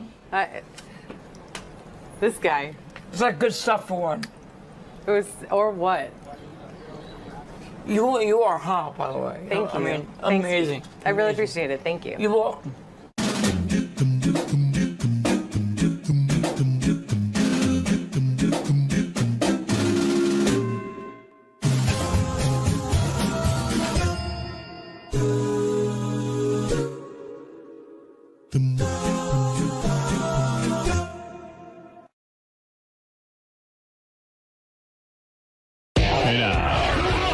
You don't even seem to understand the show. You just ruin everything. You got to be funny in here. I can't wait for you guys to see this on Howard TV. Daily shows, classics, and exclusive behind-the-scenes access. Well, that's going to be on Howard TV. The funniest, sexiest, most star-studded network on TV is Howard TV On Demand.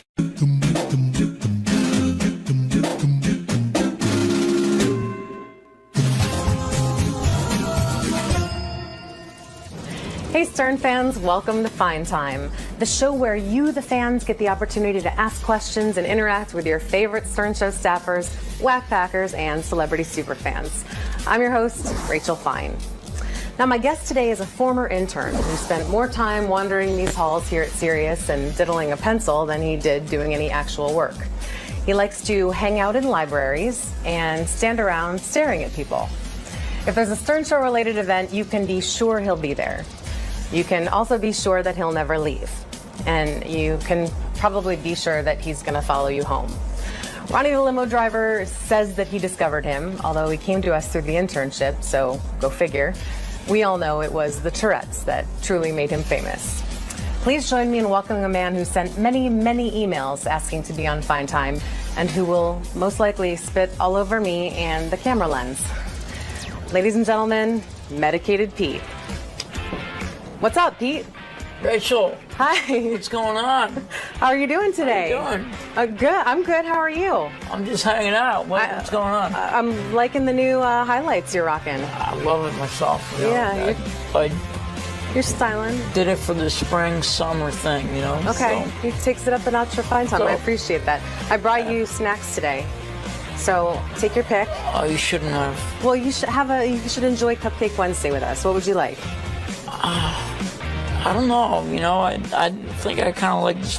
Go for it. Grab it. Yeah. You can have a snack while we're working. Really? Yep. Oh man. Go ahead. I'm not so sure here. I think it's going to be delicious. I'm feeling. I don't know. I'm feeling I should eat this thing. I don't know. I think it'll help you relax. First question is from. Right, thanks. At Scott Gruenwald. Scott asks, take us through a day in the life of Medicated Pete. A day in the life? A day in the life will be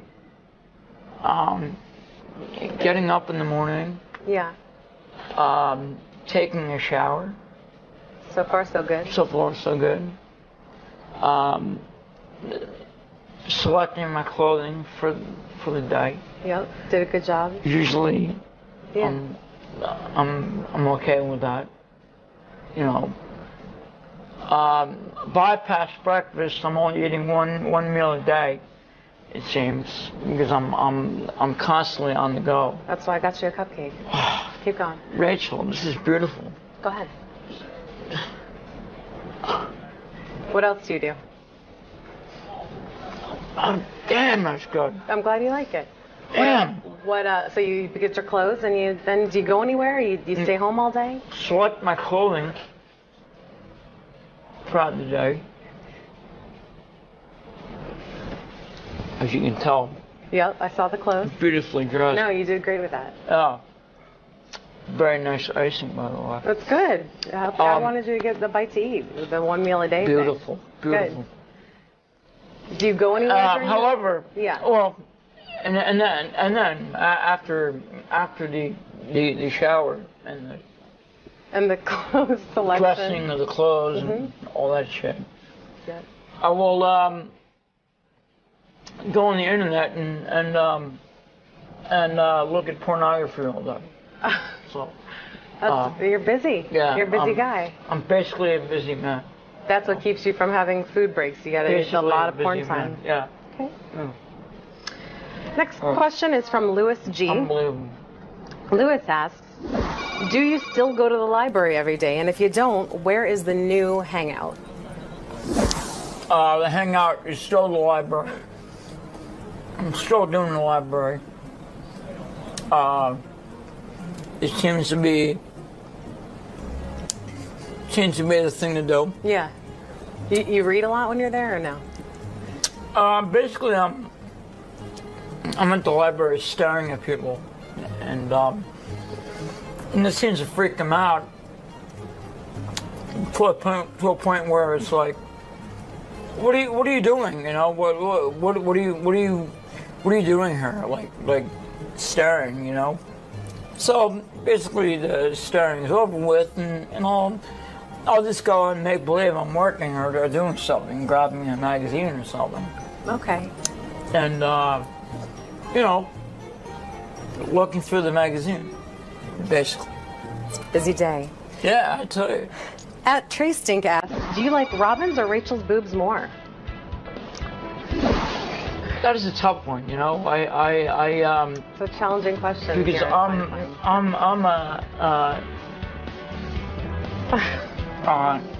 very much a boob man.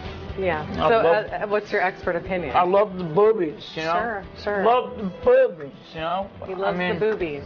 I mean, it's just a fascination of mine. Okay. Staring at breasts, and I get such a joy and a rush from staring at boobies.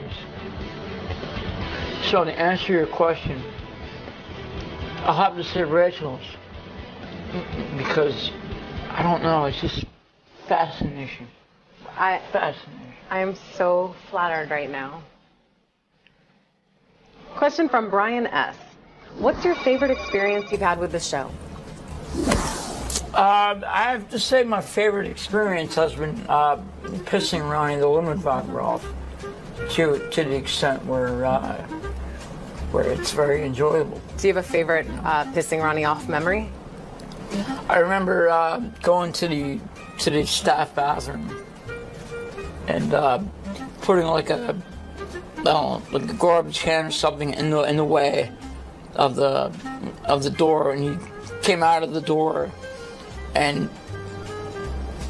boom, there's the garbage can there, and then he was really pissed off.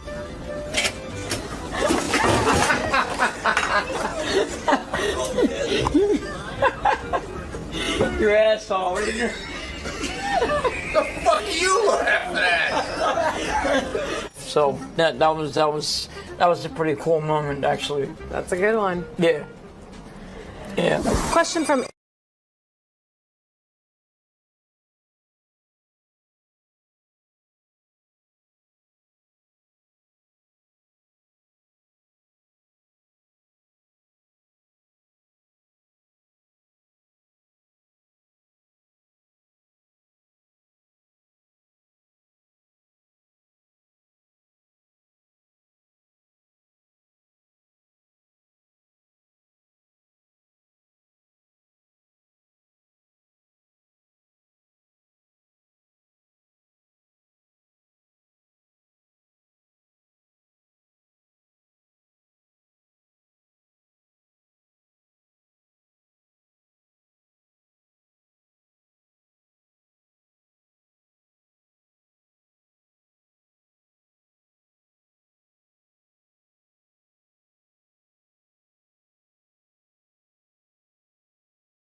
I've always said that.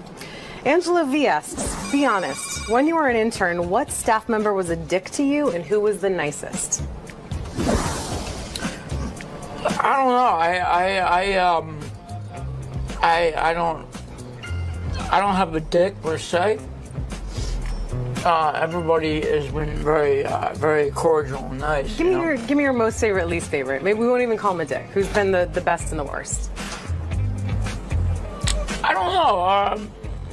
The best probably has been Ronnie, because he's been such a cool guy. Yeah. Well, tell Gary you're going to be my intern. It's okay with me.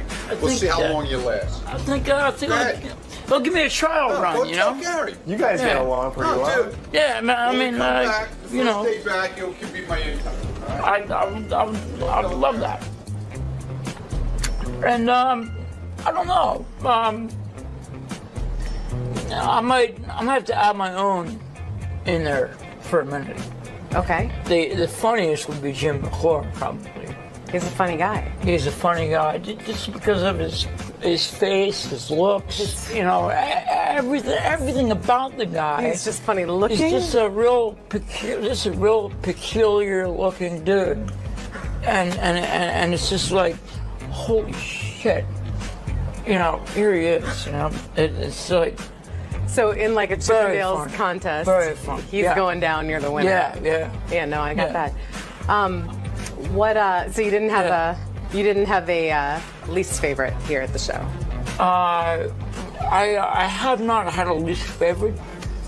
I don't like to judge like that, you know. Yeah, I like to keep it like an even playing field, you know. So just have fun, just have a good time, you know. Awesome. Jared S. asks, have you ever wandered off and found yourself lost? Every day, actually, yeah. Yeah, that happens every day. Every day I find myself lost. How do you get home? I have to ask people for directions, and you know, I mean, it just sort of happens that way, you know? Yeah, that's a good way to meet people. Yeah. Dave, you're getting sprinkles all over you? Well, I got a little bit of a shower just now. You like it? But I kind of do. Dave O asks, people have said you. God, this you're is. gorgeous. Thank you. You're welcome. You're a looker yourself, Pete. This is ironic. Dave O asks, people have said you spit a lot when you eat. I'm seeing that. What was the most embarrassing situation during a meal? Well, probably when all my food came out of my mouth. Probably. What happened? When was that? Just not paying attention, you know, and just sort of like having projectiles, you know, come out of my mouth. It's just like, whoa, you know, like crazy. Like it's crazy. But you've learned from that. You're getting better with it, you think, or? I've actually learned how to do things like correctly and like the right way, you know. Yeah.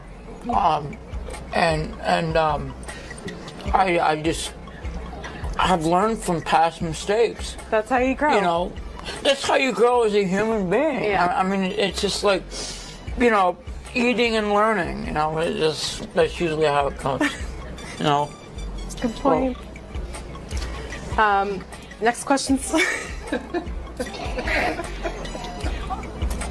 We're having an in-depth. I got the giggles. I don't know what's wrong with me. No, you're giving me a lot of good stuff. Absolutely. Question. Sorry. You okay? I am. You choked me up a little. Some water or something? No, I'm good. Question from Joe. Joe asks. All right, Joe. Were you shocked that you got aroused while being teased and electrocuted? And how did that feel? That felt absolutely amazing. Did you expect you were going to get aroused? I did actually. It was such an amazing experience. Describe it for me. What did it feel like? Well, hold on. I'm good. You know, you shocked on my ass. Such an amazing like sensation feeling. You know. That's fucking insane. I mean, it's crazy. You have to experience it to actually get the full... Yeah, I can't even imagine. Get the full-on effect. His cock is hard! Damn, yeah, it is. Because it's just absolutely amazing. Have you tried to replicate that at home on your own? In my spare time, yes. I mean, I've tried to do it, but it doesn't work because you need that chick who will be that person. Oh yeah. To actually to electrocute your ass. Administer the electrocution. Yeah. Yeah. Good point. Yeah.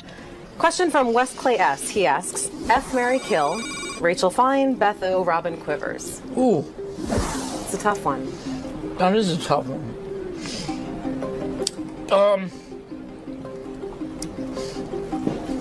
I don't know. I probably would have to say I'd F Rachel Fine. Thank you, sir. Because of her just spectacular beauty right here.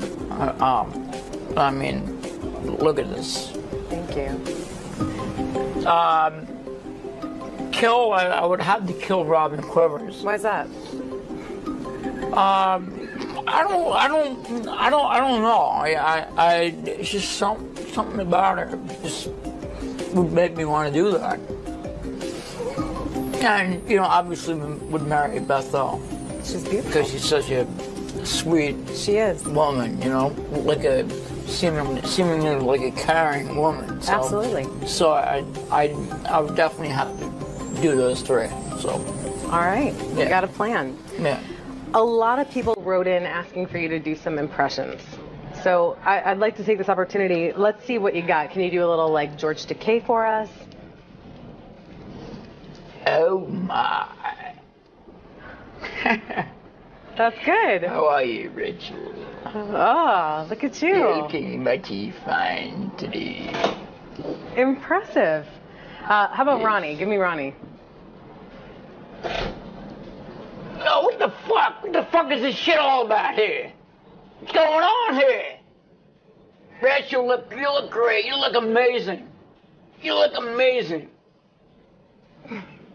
Thank you. Next one's Gary. Give me Gary.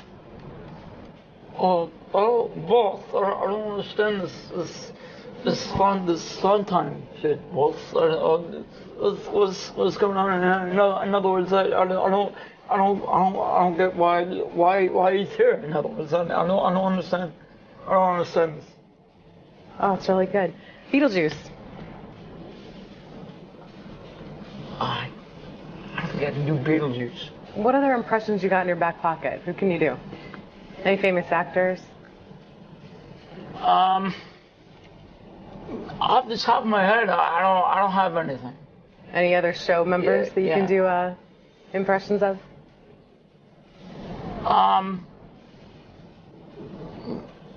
Probably Scott the engineer. Let's see it. All right. If I just hold my nose, you know, just get that kind of effect, you know. Go for it. I mean, come on, that's kind of shitty. That's kind of shitty. When you say so, I don't know. Hey, Rachel, you look beautiful. You look amazing. That was fantastic. And just to take us out, and before I even go there, I want to thank everyone for the questions they sent in. This is a really special episode of Fine Time. Please keep sending your questions. You can tweet them, you can Facebook them, you can Great send occasion. them via email. Pardon? Great occasion. Great occasion. Yeah. Even send video submissions. And remember that this is your show, so do not screw it up. Until next time, I had a fine time, but it will be all the more fine if I can get a little beatbox from Pete. Get ready. Yeah. Little beatbox? Yeah. What do you got? All right. I'll show you what I got. Okay. Got to get into it a little bit. Get into it. Got to get into the rhythm. Got to get into the rhythm. Okay.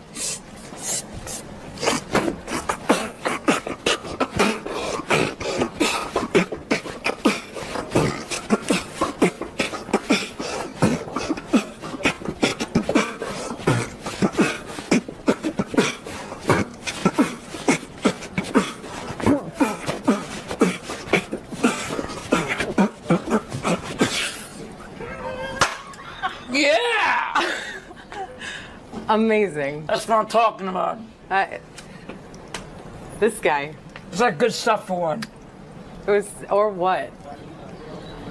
You are hot, by the way. Thank you. I mean, amazing. I really appreciate it. Thank you. You're welcome.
This is the best of the wrap-up show. A recap and behind-the-scenes look with John High and Gary 𝗏𝗏𝗏𝗏. The best of the wrap-up show begins now. Hello, I'm JD. On Monday's wrap-up show, I came in and talked about the lovely, gorgeous Jenny McCarthy, who I was in love with before, but after she admitted to liking to choke on cock, I just fell head over heels. So I came in and talked about that, and then later on, Sal Governale came in and talked about his new chompers. So there you go.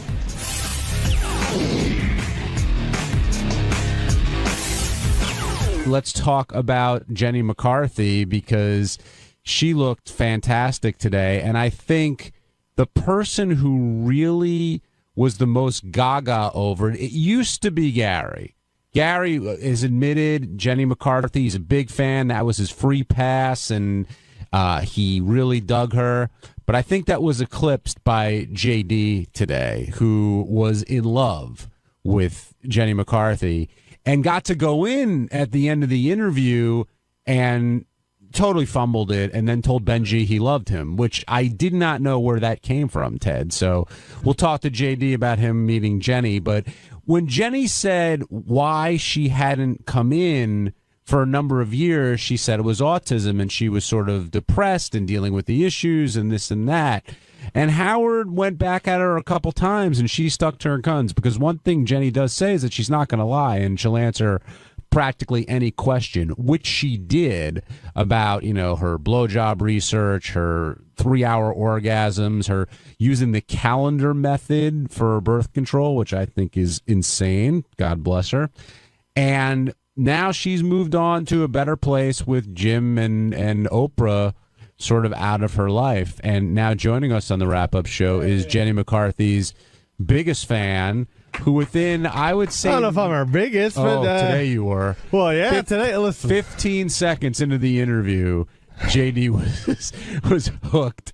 I mean, and then when you went in there... 15 seconds in, she goes, I love choking on cock. I mean, how can that not be... that's like magic to a guy's ears. Yeah, especially because now I have it as a drop. But, so she from a hot chick? But you were above and beyond. Then when you went in there to talk to her, you told Benji that you loved him? What happened there? I don't know. No, I didn't. I didn't know what to say. She was looking at Howard. I don't think she turned over to me once, by the way. You didn't get the time of day? She said that Twitter fame didn't work in your favor? She was locked in on Howard, and I was just like, all right, I'm just going to get out of here. I love you, Jenny. For some reason, B came out. I don't know. But it's not Benji. What about her gets you going so much? I mean, there's a lot of women who pass through these doors, but I've never seen you react quite like that. Well, she is a beautiful woman. And, you know, a lot of these ladies, you know, they want to be sort of, you know, ladylike and not sort of, they want to hide the dirty side, you know, behind them, or, you know, they don't want to vocalize it. How do you know they're all dirty? Hold on, that's a whole other conversation. But she was like up front with, you know, she loves sex and she loves to be a dirty girl. So, you know, there you go. You love the way she talks. Of course. Who doesn't love it's Jenny McCarthy talking dirty? What is there not to like about that? She was like Jack Black at Tropic Thunder. You know, I want to lick the balls. Yeah, I mean, of course. Do you think he's surpassed you in terms of digging Jenny McCarthy? Absolutely, because I was digging her, but I was trying to, you know, and the best part Gary is has to be a professional, and he's married. I have no limitations. That's true. But usually, this is how I know JD was really into her. Usually when you throw a guy under the bus, he goes, oh, that's bullshit, the bullshit. He comes and says, yeah, I want to tell you, you're fucking hot. Well, yeah. You know, but that damn Brian Urlacher's got to be in the way. Do you think Jenny would bang Howard literally this afternoon if he wanted it? Absolutely. And it's always been that way. She's always been pretty into him. You mean if she wasn't with it? Yeah. Yeah, I mean, if they were both single, she'd totally bang him this afternoon. She's definitely attracted to him. There's something going on between them, and she, you know, she's sort of, I don't know how quickly can Howard get a blood test. Yeah, right. Do you think Howard regrets not banging her during his single time? I'd say that if there's a top 5 list, that, you know, it's her, Jillian Barberie would be the 2 top ones, and I don't know how to fill in the rest. Who's wilder, you think, Jillian Barberie or Jenny McCarthy? Ooh. Got it in your head? I got to think about that one. Well, that total fits with Jillian. That was Yeah, I don't know. What do you think, JD? Give me your assessment, because I know you love both of them. I don't know, but, man, that would be a competition to watch, I'll tell you that. I guess I think that Jenny's probably a little wilder because she was naked in magazines. But I think Jillian would be naked in Playboy if Fox would let her, so I don't know. It's a tough call. Jillian seems to me like she sincerely loves sex more than Jenny. I can't tell with Jenny, this is just my thing, how much she's just having fun with the reaction of people saying it. No, I mean, she's been on the show before. I think she's being pretty genuine. Doesn't matter. Son of hot. John, you're on the wrap-up show. Good morning, fellas. How you doing? Good. I hope you hear me all right. I'm on my cell phone there. No, I can hear you fine. What's your question? My only disappointment is after Jenny talked about how sexual she was, they should have got her on the Simian. The Sibian, you mean? No, an actual monkey. Oh, I'm telling you what, the way she was talking about having a long orgasms and things like that, that would have made for classic, like that one gal that's supposed to have the brain tumor or whatever, that I can't think of that porn star's name that was on there that had that massive orgasm with the guy that created Raven Alexis. What were you going to say, JD? Well, should I tell him what I came into Gary's office and I was like, we need to have her demonstrate this oral technique because she keeps talking all about it. And, you know, I wanted to see it. You wanted me to get a banana. You were very specific. I wanted someone to get something in there. But I mean, Howard tries to gauge. That's what I'm disappointed. I mean, she could be very sexual talking about what she's doing, but Howard tries to gauge that. And it could be insulting to her, even though she was talking about what she was talking about, it might be insulting to get her on the Sibian. You know, and she's got more appearances coming up, and you know, well, she was alluding to it. Well, we better be prepared. You're right. Yeah, she did mention it. And then I thought to myself, oh, that'd be really funny. Maybe she'll get on the Sibian because she's wearing underwear. It's not that big a deal. And she said she wasn't wearing underwear, and then she even said something that her private parts would engulf it or something like that. I thought she had ridden the Sibian. Who was the big one that Carmen Electra? Carmen Electra. She wore it with. She did it with underwear on. Did we? Was there something with her peeing in her pants afterwards? Tickle chair. Was that Jenny? Yeah. No. Oh, okay. Jenny peed in the tickle chair? She sure did. I don't remember that. When it comes to piss, I don't forget. I get all my water. I'm getting my water in the tickle chair confused because I think so Maria Menounos was the one who spilled all the water on her, right? Yes. It was our creepy grin again. No, because I was the one doing it. That's the creepy Matt in grin. California, you're on the wrap-up show. We all have it, Care. Hey, Matt. Hey, how's it going? Good. Hey, listen, I just want to talk a little bit about Jenny McCarthy. Yeah, she was a great guest today, and I got to agree with the last cat about the city and would have been awesome, but she's just very open and very candid. It was a great interview again by Howard. You know, he's just one of the best interviewers probably ever, and it's just pretty awesome. You know, it was really good show today, and Joe Walsh was good too. Yeah, I mean, the sex stuff with Jenny was amazing. I've never heard anybody come on the show who has any celebrity at all and be that open. But even the stuff she talked about afterwards, I still thought was great as well. Although JD wanted to go back to her blowjob techniques. Oh, yeah. Yeah, I thought she was a really good interview. Thanks for calling. Sal, I see you in here. You went in towards the end of the show to defend your new teeth. Congratulations on that. And congrats on your new show. Thank you, my friend. But it seemed that this is one of those situations where Howard had to tell you, don't cover your teeth when you're laughing. I don't want Gary to see them and make fun of them. That's where I'm going with this. First of all, you look like Ross when Ross on Friends kill got me his teeth now. whitened. And as long as my teeth don't smell like Ross's teeth, I'll be fine. Sorry, Ross. But Gary started, Ross. All right, look like Ross how? Ross from Friends. Oh, shit. But good work. I was talking about. I said Sorry, Ross from Friends. Oh, fuck! Did I put my foot in my mouth? You sure did. You are one of a kind. I just kicked out my new teeth. But this was one of those situations where it seemed like Howard told you were inappropriate, therefore you're like, you know what, I guess I see that, when you were getting them and the jokes you made and things like that. But do you really feel like you did anything wrong when you were in there? I think I'm a normal guy.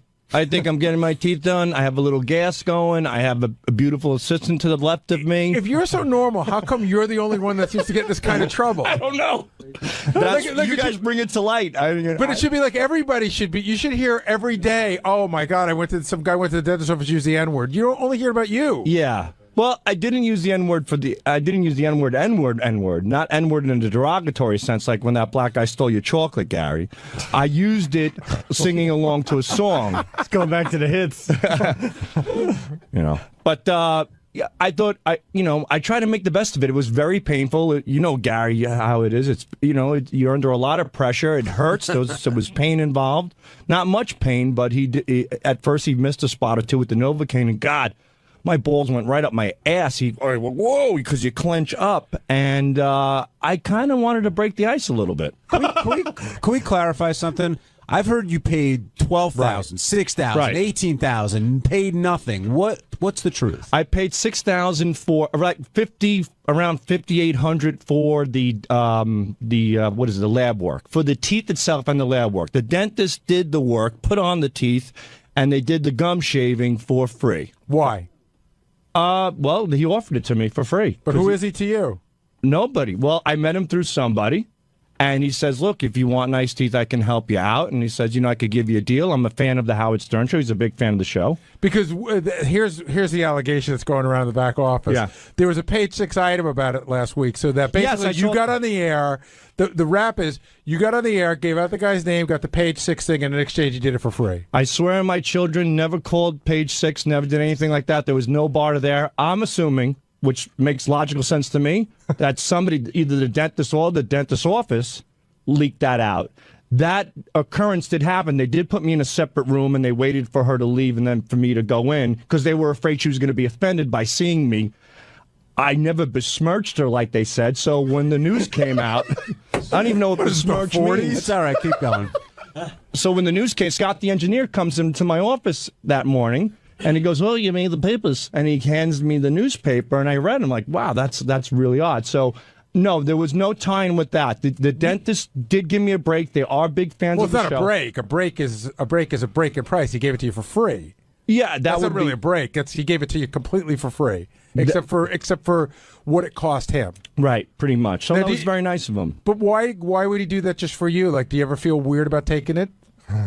No, I mean, no. He made it perfectly clear that look, this is what I could do for you, can help you, and he had no problem with it. So I thank him. No, I'm saying, do you have a problem with it? No, I'm $6,000 in the hole in some capacity.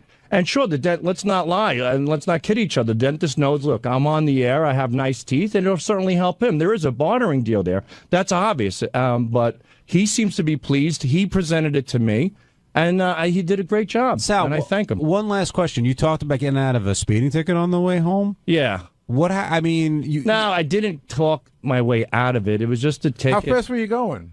You know what? I was on Long Beach Boulevard. I think that's what it's called, in Long Beach, New Jersey. And apparently, it's 4 lanes. But I was going 51, and it was a 35. What's so funny about that? Because earlier you said you were doing 53 and a 31. Whatever it is. And we're like, I've never seen a 31-mile-an-hour zone in my life. It was right. 35 makes more sense. It's an even, whatever, an odd number, but it's it's cut off evenly. Jesus Christ. That's all. Do you know that there's not a day that goes by that my son, Lucas, tells one of his friends that I work with a guy who can't find California on the map? I can now. Swear to God. I can now. You guys have educated me quite a bit. It's on the West Coast by the Pacific Ocean. Well done. Hello, hello. I'm Baba Booey. And our Tuesday's wrap-up show, we talked about Lisa G's sweet and greet, which was a big topic of conversation. Howard doesn't seem to be that happy with it. Lisa wouldn't come in and do the show, but there were a lot of people who wanted to come in and talk about it. Here's what happened.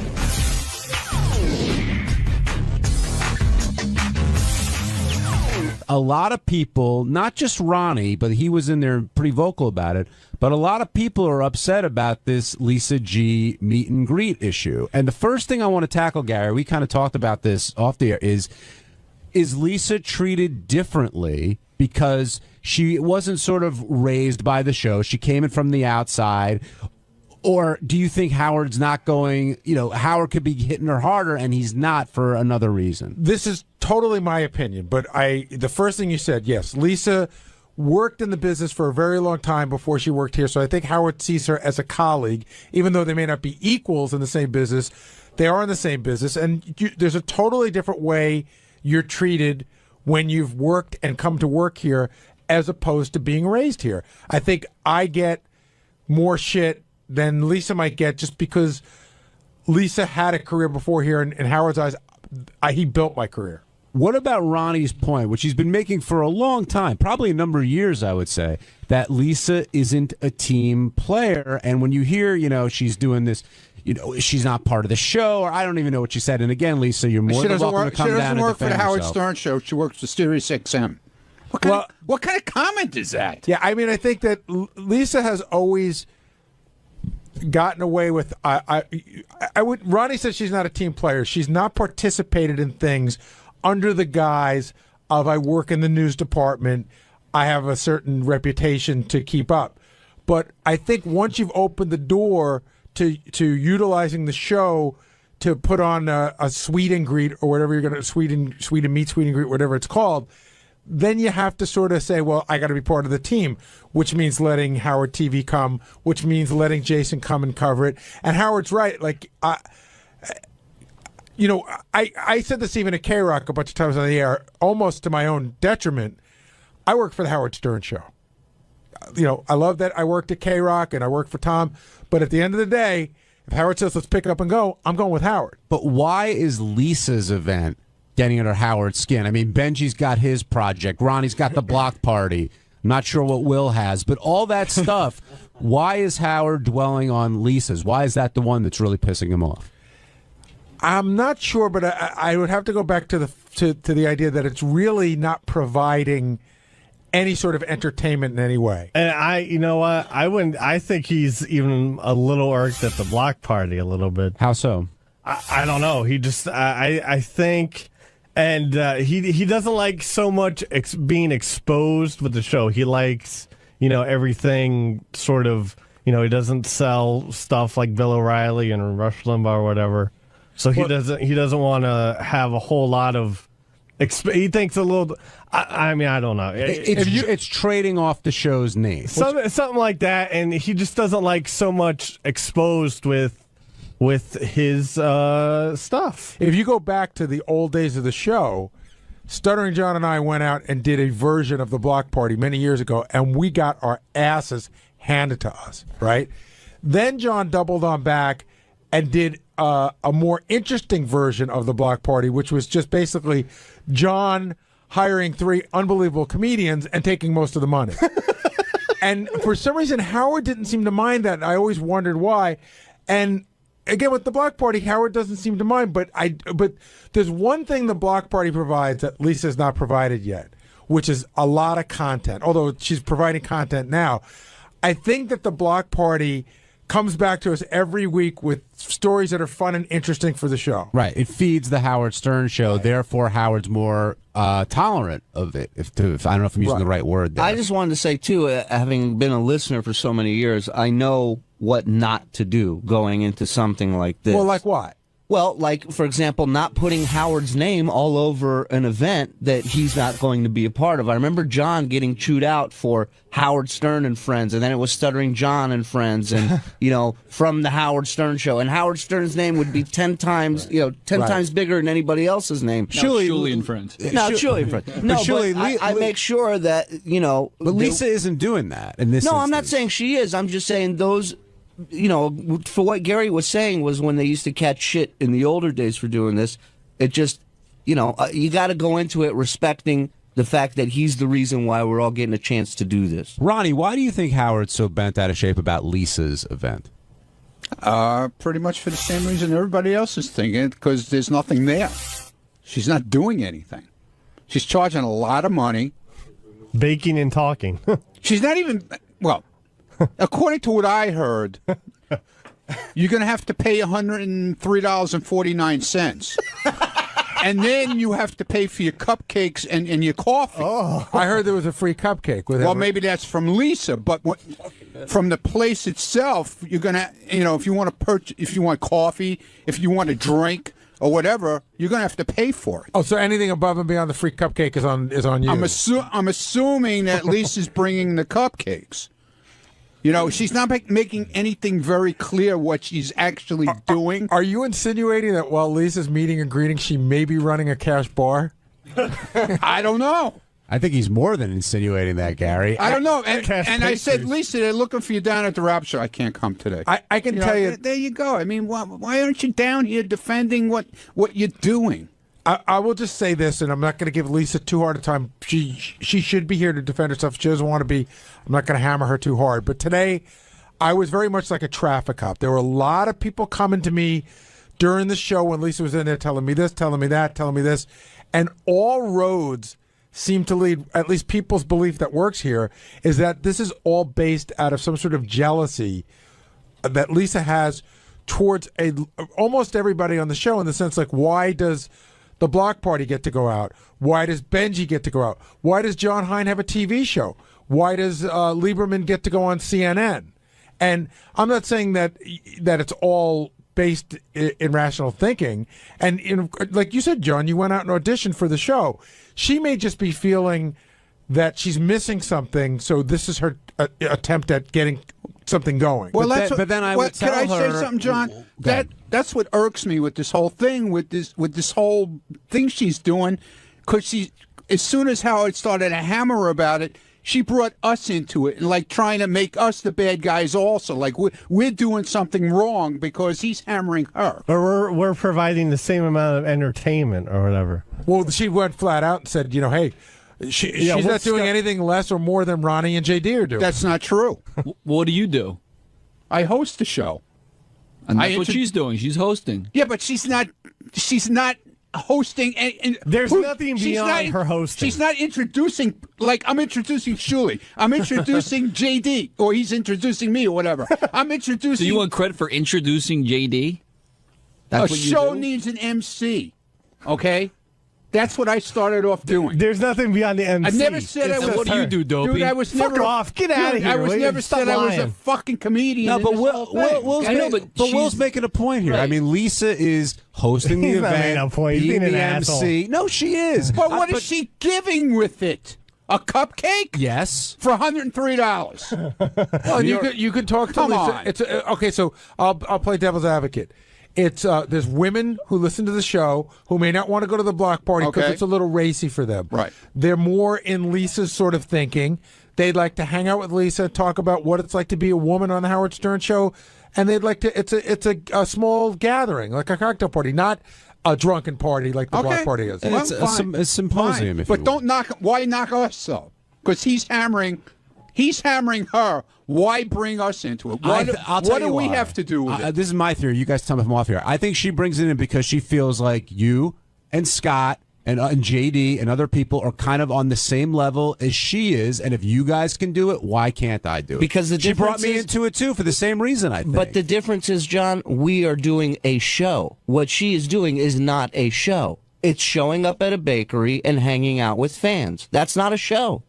That's a Q&A. That's a town hall meeting. But okay, so I'll jump on that one, and I'll say there's plenty of people who go to college campuses, and that's all they do is a Q&A. They'll That's go fine. That's fine, but don't pull in a comedy show and say this is the same exact thing that I'm doing. It's not. It's just not. Aaron, There's a show. There's content. Aaron and Dayton, you're on the wrap-up show. Hey, good afternoon again. Can you hear me all right? Yep. Okay. I just wanted to comment. I mean, during the fight week, of course, we heard that Stuttering John got his ass reamed by Howard for going out, using the show for personal gain.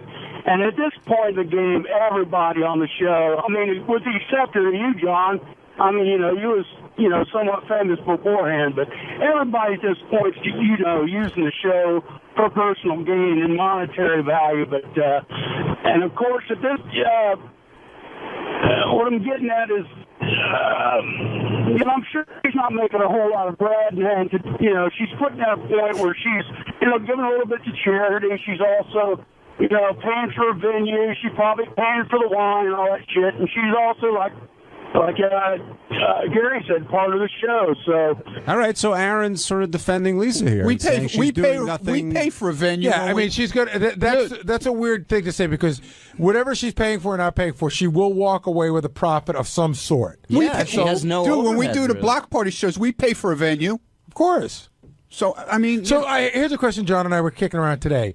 If Lisa said, I'm going to be at the coffee shop, for $100 you can come and you get a cupcake and everything, and I'm going to play the violin for an hour. Okay. Would that change your perception of what she's doing? That's a concert. That's a concert. Absolutely. At least she's doing something other than having, 30 people show up and then just sit around and schmooze with them. Anthony, you're on the wrap-up show.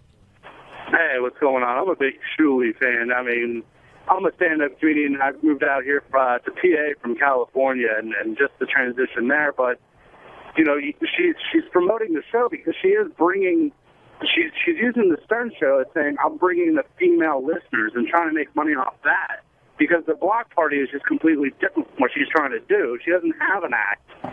So she's using the show to get the female listeners out there to make money. I mean, she's got to rent a car. But why is it? But why is that wrong? I'm just going to play devil's advocate. Why, if you could say that Julie and Ronnie are using the show to get male listeners to come out and see male-based humor, even though there's a lot of women there as well. So if Lisa feels she's going to talk to female listeners, why is that wrong? But why does she have to make money of it? If she started to support the show and won a gig, she should be able to be like, "Hey, I'm Lisa G. Come, get listeners to be more attracted to her, not because I need to make some money." Why should the guys from the block party make money? Shouldn't they just be? Should Julie's a comedian? Should No, he because be out there for the joy of making people laugh? Also, would it matter to I you? pay money to go see the block party. I pay money to go see the block party. I was up in Canada and I saw the block party. It was fucking awesome. It was fun. But you haven't Anthony, people don't have to spend money to go to Lisa's event. They just won't go. Right. The reason I wanted to pick up his call is because he said Lisa's scamming people, and I think that's a poor choice of words because I think Lisa's being very upfront about what she's doing. I don't think there's any scam involved. Well, you know what? We should get Jason down here because he said that he feels like she's scamming people big time. But she's being very upfront about. I mean, I don't think anybody who pays can't walk away surprised with what they're getting. What were you going to say, Benji? Well, would it matter? As I said before, I don't think there's anything wrong, and I think Lisa could say she's putting on an event in a different kind of way, but she's still putting on an event. I don't think there's anything wrong with that, except I felt she was being very hypocritical towards when she was criticizing me. But would you guys say it's any different if, let's say, this cupcake place hired her for an appearance and they paid her? I think that's different because you're not taking money from the listeners. Right. That's a huge difference right there. In other words, the Cupcake Place paid her. She goes there. Listeners can come for free and meet Lisa. And I think you sort of get the same result, but you're not taking money from the listeners. And I don't think the event itself rubbed people the wrong way. I think the price she came up with, I think, might have rubbed a few people the wrong way. And the word I keep hearing, too, from some people is that there seems to be a sense of entitlement, but I'm not sure for what. Like, Lisa's entitled to make money off the show, or I'm not sure what people think Lisa's entitled to do. But Jason's here. And Jason, we were just talking about how there was a caller on the line who said he felt that Lisa was scamming people. And I said, well, she's definitely not. That's a poor choice of words. She's being very upfront about what she's doing, but you say she's scamming. So, well, I wouldn't use scamming means like, yeah, she's lying to somebody. I think she's exploiting. I think she's ripping off. I think that she is. We have a fan base that will pay money to be part of the show, like going to see Shuli and Ronnie's thing. Now you could say, first of all, I don't even like the fact that their show has been lumped in with this Lisa G thing. They are so two totally separate things. I think it's unfair to them to even lump it in. Lisa made a name for herself from this show in the last 10 years, 5 years on this show. 7 years. 7 years. But Lisa will tell you that she was been in New York radio for 23 years before this. Yes, but she is not going on other radio shows to promote this. She's promoting Lisa G, as far as I know, from the Howard Stern show, to go and sit and pay money and see her. To me, that is using the goodwill that Howard has built up with the fan base and is exploiting that. And Howard, who is our boss, can put his name on anything and sell it and make money on it. Stephen King could put his name on any piece of crap book and sell it and make money off it. But they have integrity, and they care more about their fans than Lisa does. So why is this getting under your skin so much, Jace? Because you were like fuming back Because there. I know this is going to sound corny, but I love our fans. Like, I really do. I was one of them, and I know how easy it is if you wanted to. Will and I don't know if we have the same draw as Lisa, but Will and I can go out and do this too. We could say, hey, come spend $100 and hang out with me and Will. We're not doing anything. We're just hanging out. I personally think it's disgusting to do something like that. You and Will? I don't want to speak for you, Will. Actually, I'll be at Belmont on Saturday. You want to buy me free beers? I'm more than open to that. All right. I think she hasn't earned the right to do what she's doing. I think that she's doing something that, despite people comparing it to the Block Party and other events, that isn't even in the same league as those things. And quite frankly, I'm surprised by a lot of what Howard's let go over the years compared to where he was 10, 15 years ago. Chuck, you're on the wrap-up show. How's it going, John? Hey, Chuck, it's JD's dad. Chuck, who wants to chime in? Is this about the Facebook thing, or is this about the Lisa G thing? He wants the exact address to Facebook. I won't stay on too long. First, I enjoyed your show on the fast food mania thing the other day. That was great. Thank you. Thanks for. I appreciate someone in the Hardmeyer family watching the show. Thank you. I haven't been able to listen too much of the show, but I wanted to let everybody know that this Friday night I'm going to be at the Fridays in Westchester, and for $50 you can get whatever appetizer you want, and we'll tweet. Hey, Chuck, if I come to you, can I look at like JD's like grammar school pictures and stuff? Can you bring all that crap? Sure. Some of his report cards. It's going to be the eating tweet. And Chuck, I'm taking from your comments that you think what Lisa's doing isn't right. I think it's hilarious. That anybody would actually pay, but guys, the event's going to be make some money out of it. More power to her.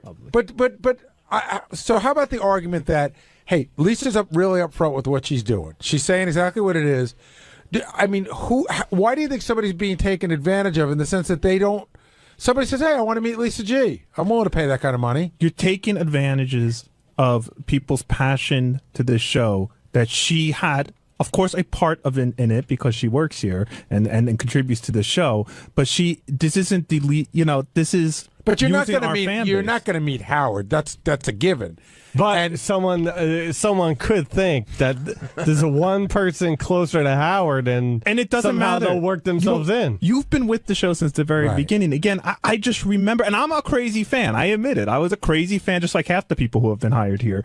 And I would have paid untold amount of money to meet you or to meet.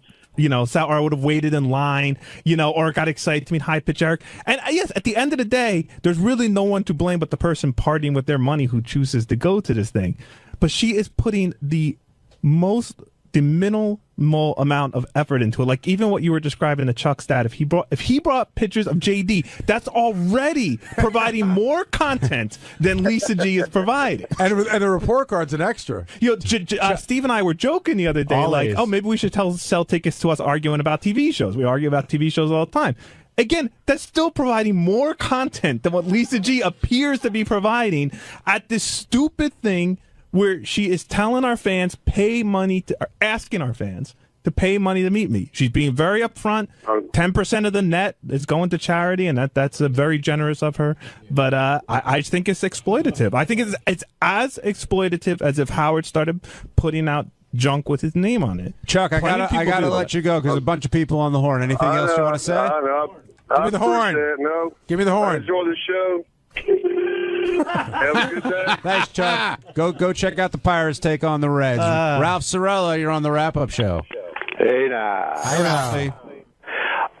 This is all very muddy. I mean, if you allow for one, you have to allow for all. I mean, whether it's money for a cupcake or money to see a train wreck, it's what people want to pay. And I don't see why Lisa is being, who's Jason to decide what her appearing somewhere is worth to somebody. Well, Ralph, the reason why this whole thing started is because Howard says it bothers him and he doesn't know why. So you're pretty close to Howard. Why do you think it bothers him?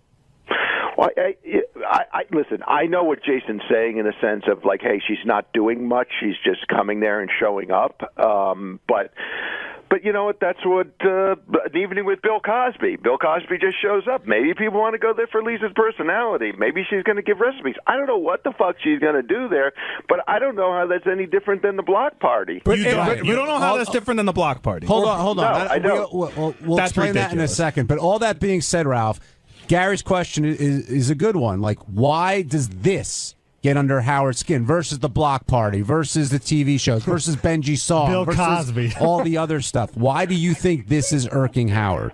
Because this isn't, but maybe because the block party is such a train wreck that it provides content on the show. Ronnie goes out there and acts like an idiot, and then you've got tape of it, and Howard TV is filming it, and it provides content for the Howard Stern show. But I think it just sends signals to you can't allow one and not allow the other. Like, who are you guys to sit there and decide? Like, okay, well, first of all, we don't. Howard does. Yeah, but Ralph, wouldn't you agree that? And I was going to get into this a little bit, but you brought it up. Wouldn't you say on this show there's different rules for different people? Absolutely, yeah. So then when you say you have to allow for one, you have to allow for another, really, Howard's running a monarchy. He has to allow for whatever he wants. Yeah, I mean, Artie used to get away with crap that none of us could get away with. That's right. And because he was Artie. Yeah, and that worked out really well. Well, I'm just saying that's what happens under that. Anybody could do whatever anybody wants rule. What Artie was allowed to get away with business-wise had nothing to do with what happened here. He got away with a ton of stuff here that we got. If I slept in the office as much as he slept on the air, I don't think I would have been treated with the same kid gloves. Absolutely, because you're not as funny as Artie. No, I'm not. Right. The people are treated differently here. Yeah. And that just doesn't work well. It just sends out a bad message to everybody. But again, I fundamentally disagree with you. I think Ronnie's block party does skirt the line of what Howard used to be angry about in the day when John and Gary tried to go out to do stuff and Howard didn't want it to become the traveling Howard Stern show. And I do think it comes up against that line. But at the end of the day, they're promoting their comedy show. People are buying tickets to their comedy show. I don't know. To me, it's completely different than having a lovely chat with coffee. I will agree that it's different. I don't know if it's completely different. I mean, I think what bothers you is Lisa's looking for a way to make money. Ralph, would you buy a ticket to just see JD and Ronnie, but no comedy? I wouldn't even do that. Me, Gary. Last question: is Howard going to put an end to all this stuff? It's getting to be rubbing up against that area. Hard to say. On Wednesday's wrap-up show, there was a lot of talk about Sal, shockingly, screwing up a game again. And this is one of those situations where Sal doesn't think he's wrong, is told that he's wrong, and then realizes that he's wrong and tries to explain himself, which he can't do. So we heard Sal tell the story about how it was unfair of Howard to call him a sucker.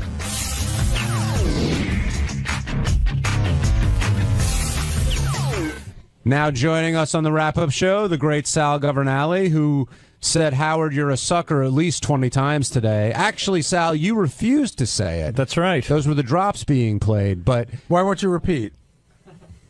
Why wouldn't I say it? Yeah, repeat after Howard. Because I wouldn't. It wasn't true. If I did something where he felt like a sucker, I would have said it. Sal, do you feel like the show was used at all in order for you to get those teeth? Or do you think they're two independent things? Yes, absolutely. I made that perfectly clear on your wrap-up show last time. I said it's inevitable. There's certainly a bartership deal. People are not stupid. The guy was a fan of the show. And I certainly got a break because he was a fan, which is understandable. But we discussed it wasn't a break. Right, then the break comes back and bites you on the ass. Nothing is ever really a break. There's a price to be paid, whether it's monetarily or getting the shit kicked out of you by Howard Stern. There's a price to pay, and I've learned it the hard way. Sal and I talked a little bit today. I was explaining that some of the money was for the actual physical things needed to do this, and the rest of the money was free. Yeah. So Sal didn't really get a break. He really got the dental work for free. Right. And I explained to him that, as Sal said, nobody gives something for free for nothing. They're always looking for something. Let me take a step back on this. Sal, do you feel you were unfairly blamed for the problems with the Bigfoot game? Because that's how this all started. At first, I thought I was. But listen, I'm the one who created the game. The glitch was there. Guilty as charged. But you said you double-checked it. What did you mean by that? I double-check all my work. In this particular case, and I don't know why. I don't know why I do these things, but... I always give my... That seems to be the mantra this week. I heard Tim saying that earlier in the week. It's almost like, how people have a guardian angel? I have like a guardian bully. When I'm going... A black cloud? Yeah, when I'm going in the right direction, somebody's kicking me in the balls, just throwing my mind off a little bit, because I always give my CDs to Scott to double check. And like when Howard asked me, did Scott double check this one? I said, no. And that's when it hit me. I'm like, he didn't double check this one. I did. But inevitably, it was a screw-up on my part. It's always better to give your stuff to Scott, because then when it screws up, you could blame Scott. Right. What happened was there was a glitch. You saw it. Then you went back and saw that there was a track there. But what we figured out is that Bigfoot's answer was so short. Right? Mm-hmm. Like it didn't register as a track. It was a track, but it just goes from one track to the next so quickly, which Richard knew, and he said, Sal just sort of forgot you got to add a little time. And by the way, yes, to say something nice about Scott Salem, that's the kind of crap he really catches. Right. Like I gave him all the impression stuff, and he called me in. He's like, "Wow, the levels on this are really off on one of them," and we listened to it. And I'm like, "Good call," and he fixed it, and that's. And that was my mistake. So I took back that game and double checked that one, and I had Scott check it. As a matter of fact, I went to Gary today and I said, Gary, give me all the games back. So I'm going through every single game right now as well. There was a great moment though where the game fucked up, so I just started yelling Sal to just see where he is. Sal was on his way in, but Howard did play the answer, but Sal didn't realize there was a fuck-up. So Sal starts yelling at me, you owe me a fucking apology, asshole. Fuck you. Wait, can I just say, because I have my headphones on, you guys went from 0 to 1,000 the second Howard said that this isn't working. There's a reason why. Before, you guys were yelling so loud at each other that you couldn't hear Howard screaming about who do I have to blame, and I didn't know what was you came out with it was definitely like a sibling moment. What happened was I just yelled Sal as loud as I could to see where he was. I was coming around the bend. I was by the Howard TV room. I saw what happened. I'm like, whoa!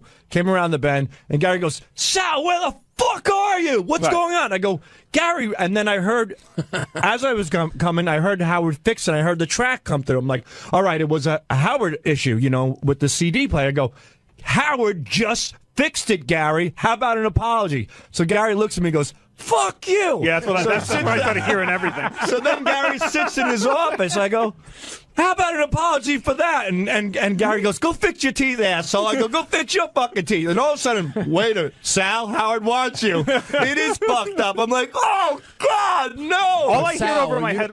So this whole argument was going on over attitudes, and in the end, I was called into the studio thinking I was victorious, and boom. But what you didn't realize when you were in the studio, when you were in the studio, you still didn't realize you were wrong. You didn't realize you were wrong, and Gary is screaming. Yeah. He's deflecting. He's deflecting. And I mean, you were charged up, Gary. Oh, yeah. Well, yeah, he was trying to make it go somewhere else, but you didn't realize you were wrong. So Right. you were, no, Howard, I don't know what you're wrong, you're wrong, you're wrong. Yeah. And then I was sitting there going, oh, my God, Sal's really digging the hole deeper because he doesn't know he's wrong yet. Yeah. How did you not know you were wrong, though? Like, in what? Well, I like, was arguing with Gary. I got called in, and I thought Howard called. I thought somebody sent him a note that Gary and Sal are fighting over the track. So in my mind, I'm thinking, all right, I'm going to go in, and then Gary's going to get called in, and Gary apologized to Sal. Here I am thinking it's going to be that way. And by the way, I just want to say, the desperation move if I'm beating you is you bring up the sleeping. I know, dude. That's a That good was 4 years. I mean, how old is that? Hey, already? listen, where am I going to go? I get it. I get it. You're drowning and you grab at anything. Anything. But what really, I think, really changed it was, one, I think Howard saw your point a little bit, and I think you were starting to cry. No, I wasn't. That's why I ran in. I got worked up, but I certainly wasn't starting to cry. I wasn't going to run in with the camera until I looked at the monitor and saw how worked up you were, and I'm like, I better get the fuck in What there. was bringing you to tears? The fact that Howard thought Nothing you were brought me- lying, or Were you emotional in any way? you were would you Sal? say? You were over the top at a certain. It was the whole sucker thing, and he said you outsmarted me. I would never. That's just It's impossible. Well, no, it's not. It's impossible to outsmart Howard Stern, in my opinion. Yes, in any capacity. Yes, that's what I'm saying. So, and he kept going with that and the whole Howard sucker thing, and I'm like, this is just crazy, and that's why I just snapped. And he threatened to break up you and Richard. And I know to you that's blasphemy, but it seemed like it might be going there. If it goes there, it goes there. And you know what? You'll see the results. Richard and I are a think tank. We work every day. We bounce ideas off of each other. We work great together. It's like breaking up Captain and Tennille. Is that a bad thing? Yeah, Sal, actually, they got divorced, and she had a much better career. Sal, if this happens, keep It's your like mouth, breaking up Donnie Marie. Keep your mouth shut, because the way Howard described it on the air, you will be getting your own office, and Richard will be sharing an office with I would Scott. hate that. I would hate. You would rather share with Scott? I would be in a bathroom with Richard. I would be in a dumpster with Richard. What? But if you and Richard together isn't an option, wouldn't you rather be alone than be paired up with Scott the engineer? I don't know. My brain can't even go there. That's like saying you're separating a child from me. I'm not kidding. Are you ready for a grown man? Are you ready for a world, say in 3.5 years, where the show ends and everybody has to go out and do their own thing? Are you and Richard going out as a team, or are you going to go out and do your own thing? It all depends. If we want, right now we're planning as a team, but we also can do our own thing as well. Let me tell you something from experience. If you're a team, one of you end up stabbing each other in the back. It's just what happens when two guys at work team up on something and live together. I don't know about that.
Another old friend of the show.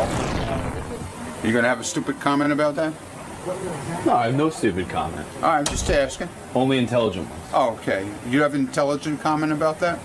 A rock and roll legend. Okay. And an old friend of the show. Okay. All right. And we're going to bring him in. Well, what's his name? Joe Walsh. You're rusty, man. You're old. I'm old. Says the guy in the tinted glasses. Mr. Joe Walsh, welcome back, sir. Thank you. How you doing? Good. How about yourself? Pretty good.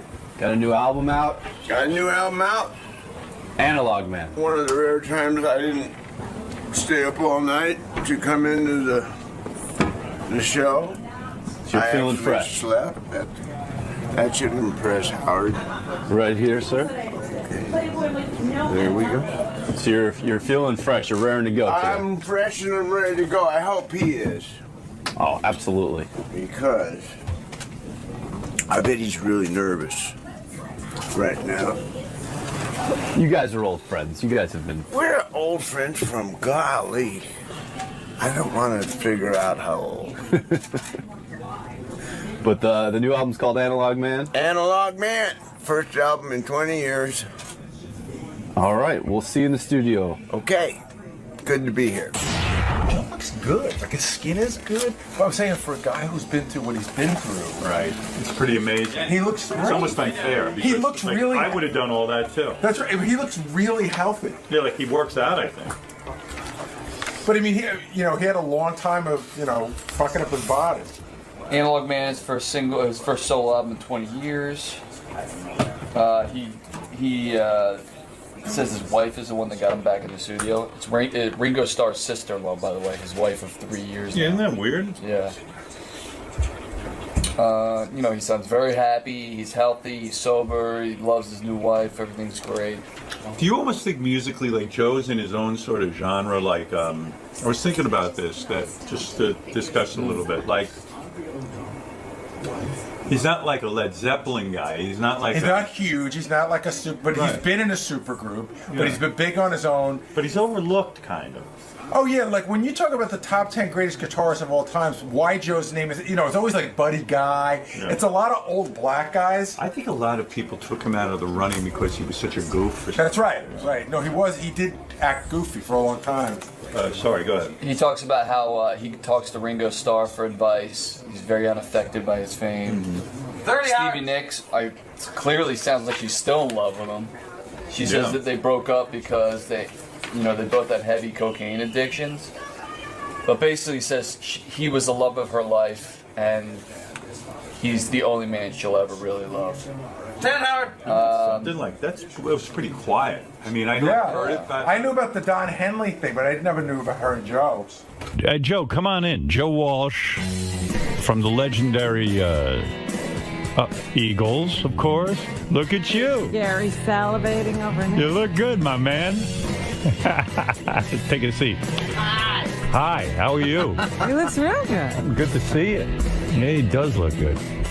You look good. Are you amazed? Like, you're so healthy now. You look terrific. You look like a different man from the guy I knew back when. I am. You are a completely different man. Yeah. Yeah, and it's strange even being in the room with you now because it's a whole different energy. I never That's knew. because I didn't stay up all night. Well, I never knew the Joe I was going to get. Yeah. Do you ever go back and look at your old appearances, whether it's on this show or wherever you were, where you were really completely fucked up and on, you were drinking? I don't even know back then. Were you just drinking or were you coking and heroin and whatever you had? Really? It was what I did. Right. Till you were out, and then I left. Did you ever figure out, to be serious, did you ever figure out what it was that kind of made you crazy enough to want to destroy your body and destroy your mind? There had to be something really behind that, right? Well, being an alcoholic. No, but I'm saying there's a reason one becomes an alcoholic, don't you think? Or do you think it's just a disease that randomly hits somebody? I always think there's some psychological basis that your father was either, like maybe it goes back to your parents. It is probably hereditary, yeah. But I tell you what happened for me. Right. I wrote some songs that were pretty good. Right. When I was high. James Gang Rides Again came out, did really good. Right. Made that when I was high. So I made a mistake of thinking it was a winning formula. Right. I played some concerts in front of people when I was high, and they loved you. Well, they were high too. But, right. You know, yeah. But then later, you know, when I didn't do an album, when I did an album that didn't do so good, I thought, well, I'm not nearly high enough. Right. Oh. And I chased it. Robin. Hey. Hey. Hi. But was it the kind of thing where you see, you strike me as a happy-go-lucky kind of guy, but the truth is you're not, because all of that stuff what you're describing is a guy who really wants to be successful. That success was so important to you that you said, oh, I know the winning formula. I'll drink, I'll get high, and then I'll write great music. So it really did matter to you whether you were successful or not. You weren't sort of a happy-go-lucky guy. Maybe it was a reaction to, oh, my God, maybe this will be the secret to my success. You were really hungry for success. Very subtly. Yeah. All of that stuff convinces you that you can't do anything without it. Right. And it's got you. You think that's it? Yeah. It's that simple? Yeah. You don't think it was your relationship with your parents? I mean, I don't know what it was like for you living at home. Geez, I don't know. You know, every case is different. If you grew up in an alcoholic family, chances are you're going to be alcoholic. Your mom and dad were alcoholics? There's always that at different times, yeah. Right. So when you see drinking as part of the family life, it doesn't seem like such a bad thing to be doing. When I grew up, it was the 50s, and we would have these family picnics, and everybody drank. Including you. My aunts drank, my uncles drank, my cousins drank. If you were an adult, adults drank. Right. That was just the norm when I was a kid. And it occurred to me that my whole family probably has been rip-roaring drunk for the last 500 years. Right. That was just the norm. How hard was it for you to get sober? Hardest thing I ever did. Yeah, and now you're happy, right? I hear reports on you, because I care about you, and when I hear you're so happy now, I really do get happy for you, because, you know, think about all your contemporaries. A lot of guys died who were even less fucked up than you. A lot of guys we know aren't around anymore. Yeah. Who you thinking about that didn't make it? I'm thinking 𝗛𝗵cie. Kennison. Right. And Keith Moon. And it's kind of sad, too, because if you get that second chance, if you live long enough and you kind of get sober, you go, oh, wow, you think about those guys. They were cut down in their prime. Yeah. And do you think music... See, I happen to think you're one of the greatest guitar players, and I'm not saying it because you're here, but I do. I think the riffs and the songs you came up with were brilliant, especially James Gang stuff, and then when you went to the Eagles, I felt you really improved that band like tenfold. But yet, do you think... when it comes to, I don't know, the rock and roll intelligentsia or whoever they are, but do you think, or critics, do you think, yeah, do you think you get criticized or you're not thought of right up there in the upper echelon because your past behavior, because you were so drunk and so outrageous? Do you think that your legend got kind of knocked down to a degree? Were you taken less seriously? I'm not really concerned with that. But you are. Because you're the guy who sat there and drank because you destroyed your own body because you thought that was the formula for success. So you do care about your place in history, right? Musically. Yeah, but I'm not done yet. No, I know you're not. But I'm saying, I don't, when I see the list in Rolling Stone of the top 10 guitarists in the world. Joe's not on it? Yeah, and I don't quite know why. You really are. Do you still practice your guitar every day? Yeah. It's that important to you? I try and play every day, yeah. Is it true you take guitar lessons to this day? that you still take guitar lessons? I'll sit down with somebody, yeah. I'll sit down with somebody and ask them, how in the world do you play that? Like Brad Paisley. Right. I'll sit down with him and say, hey, man. Why is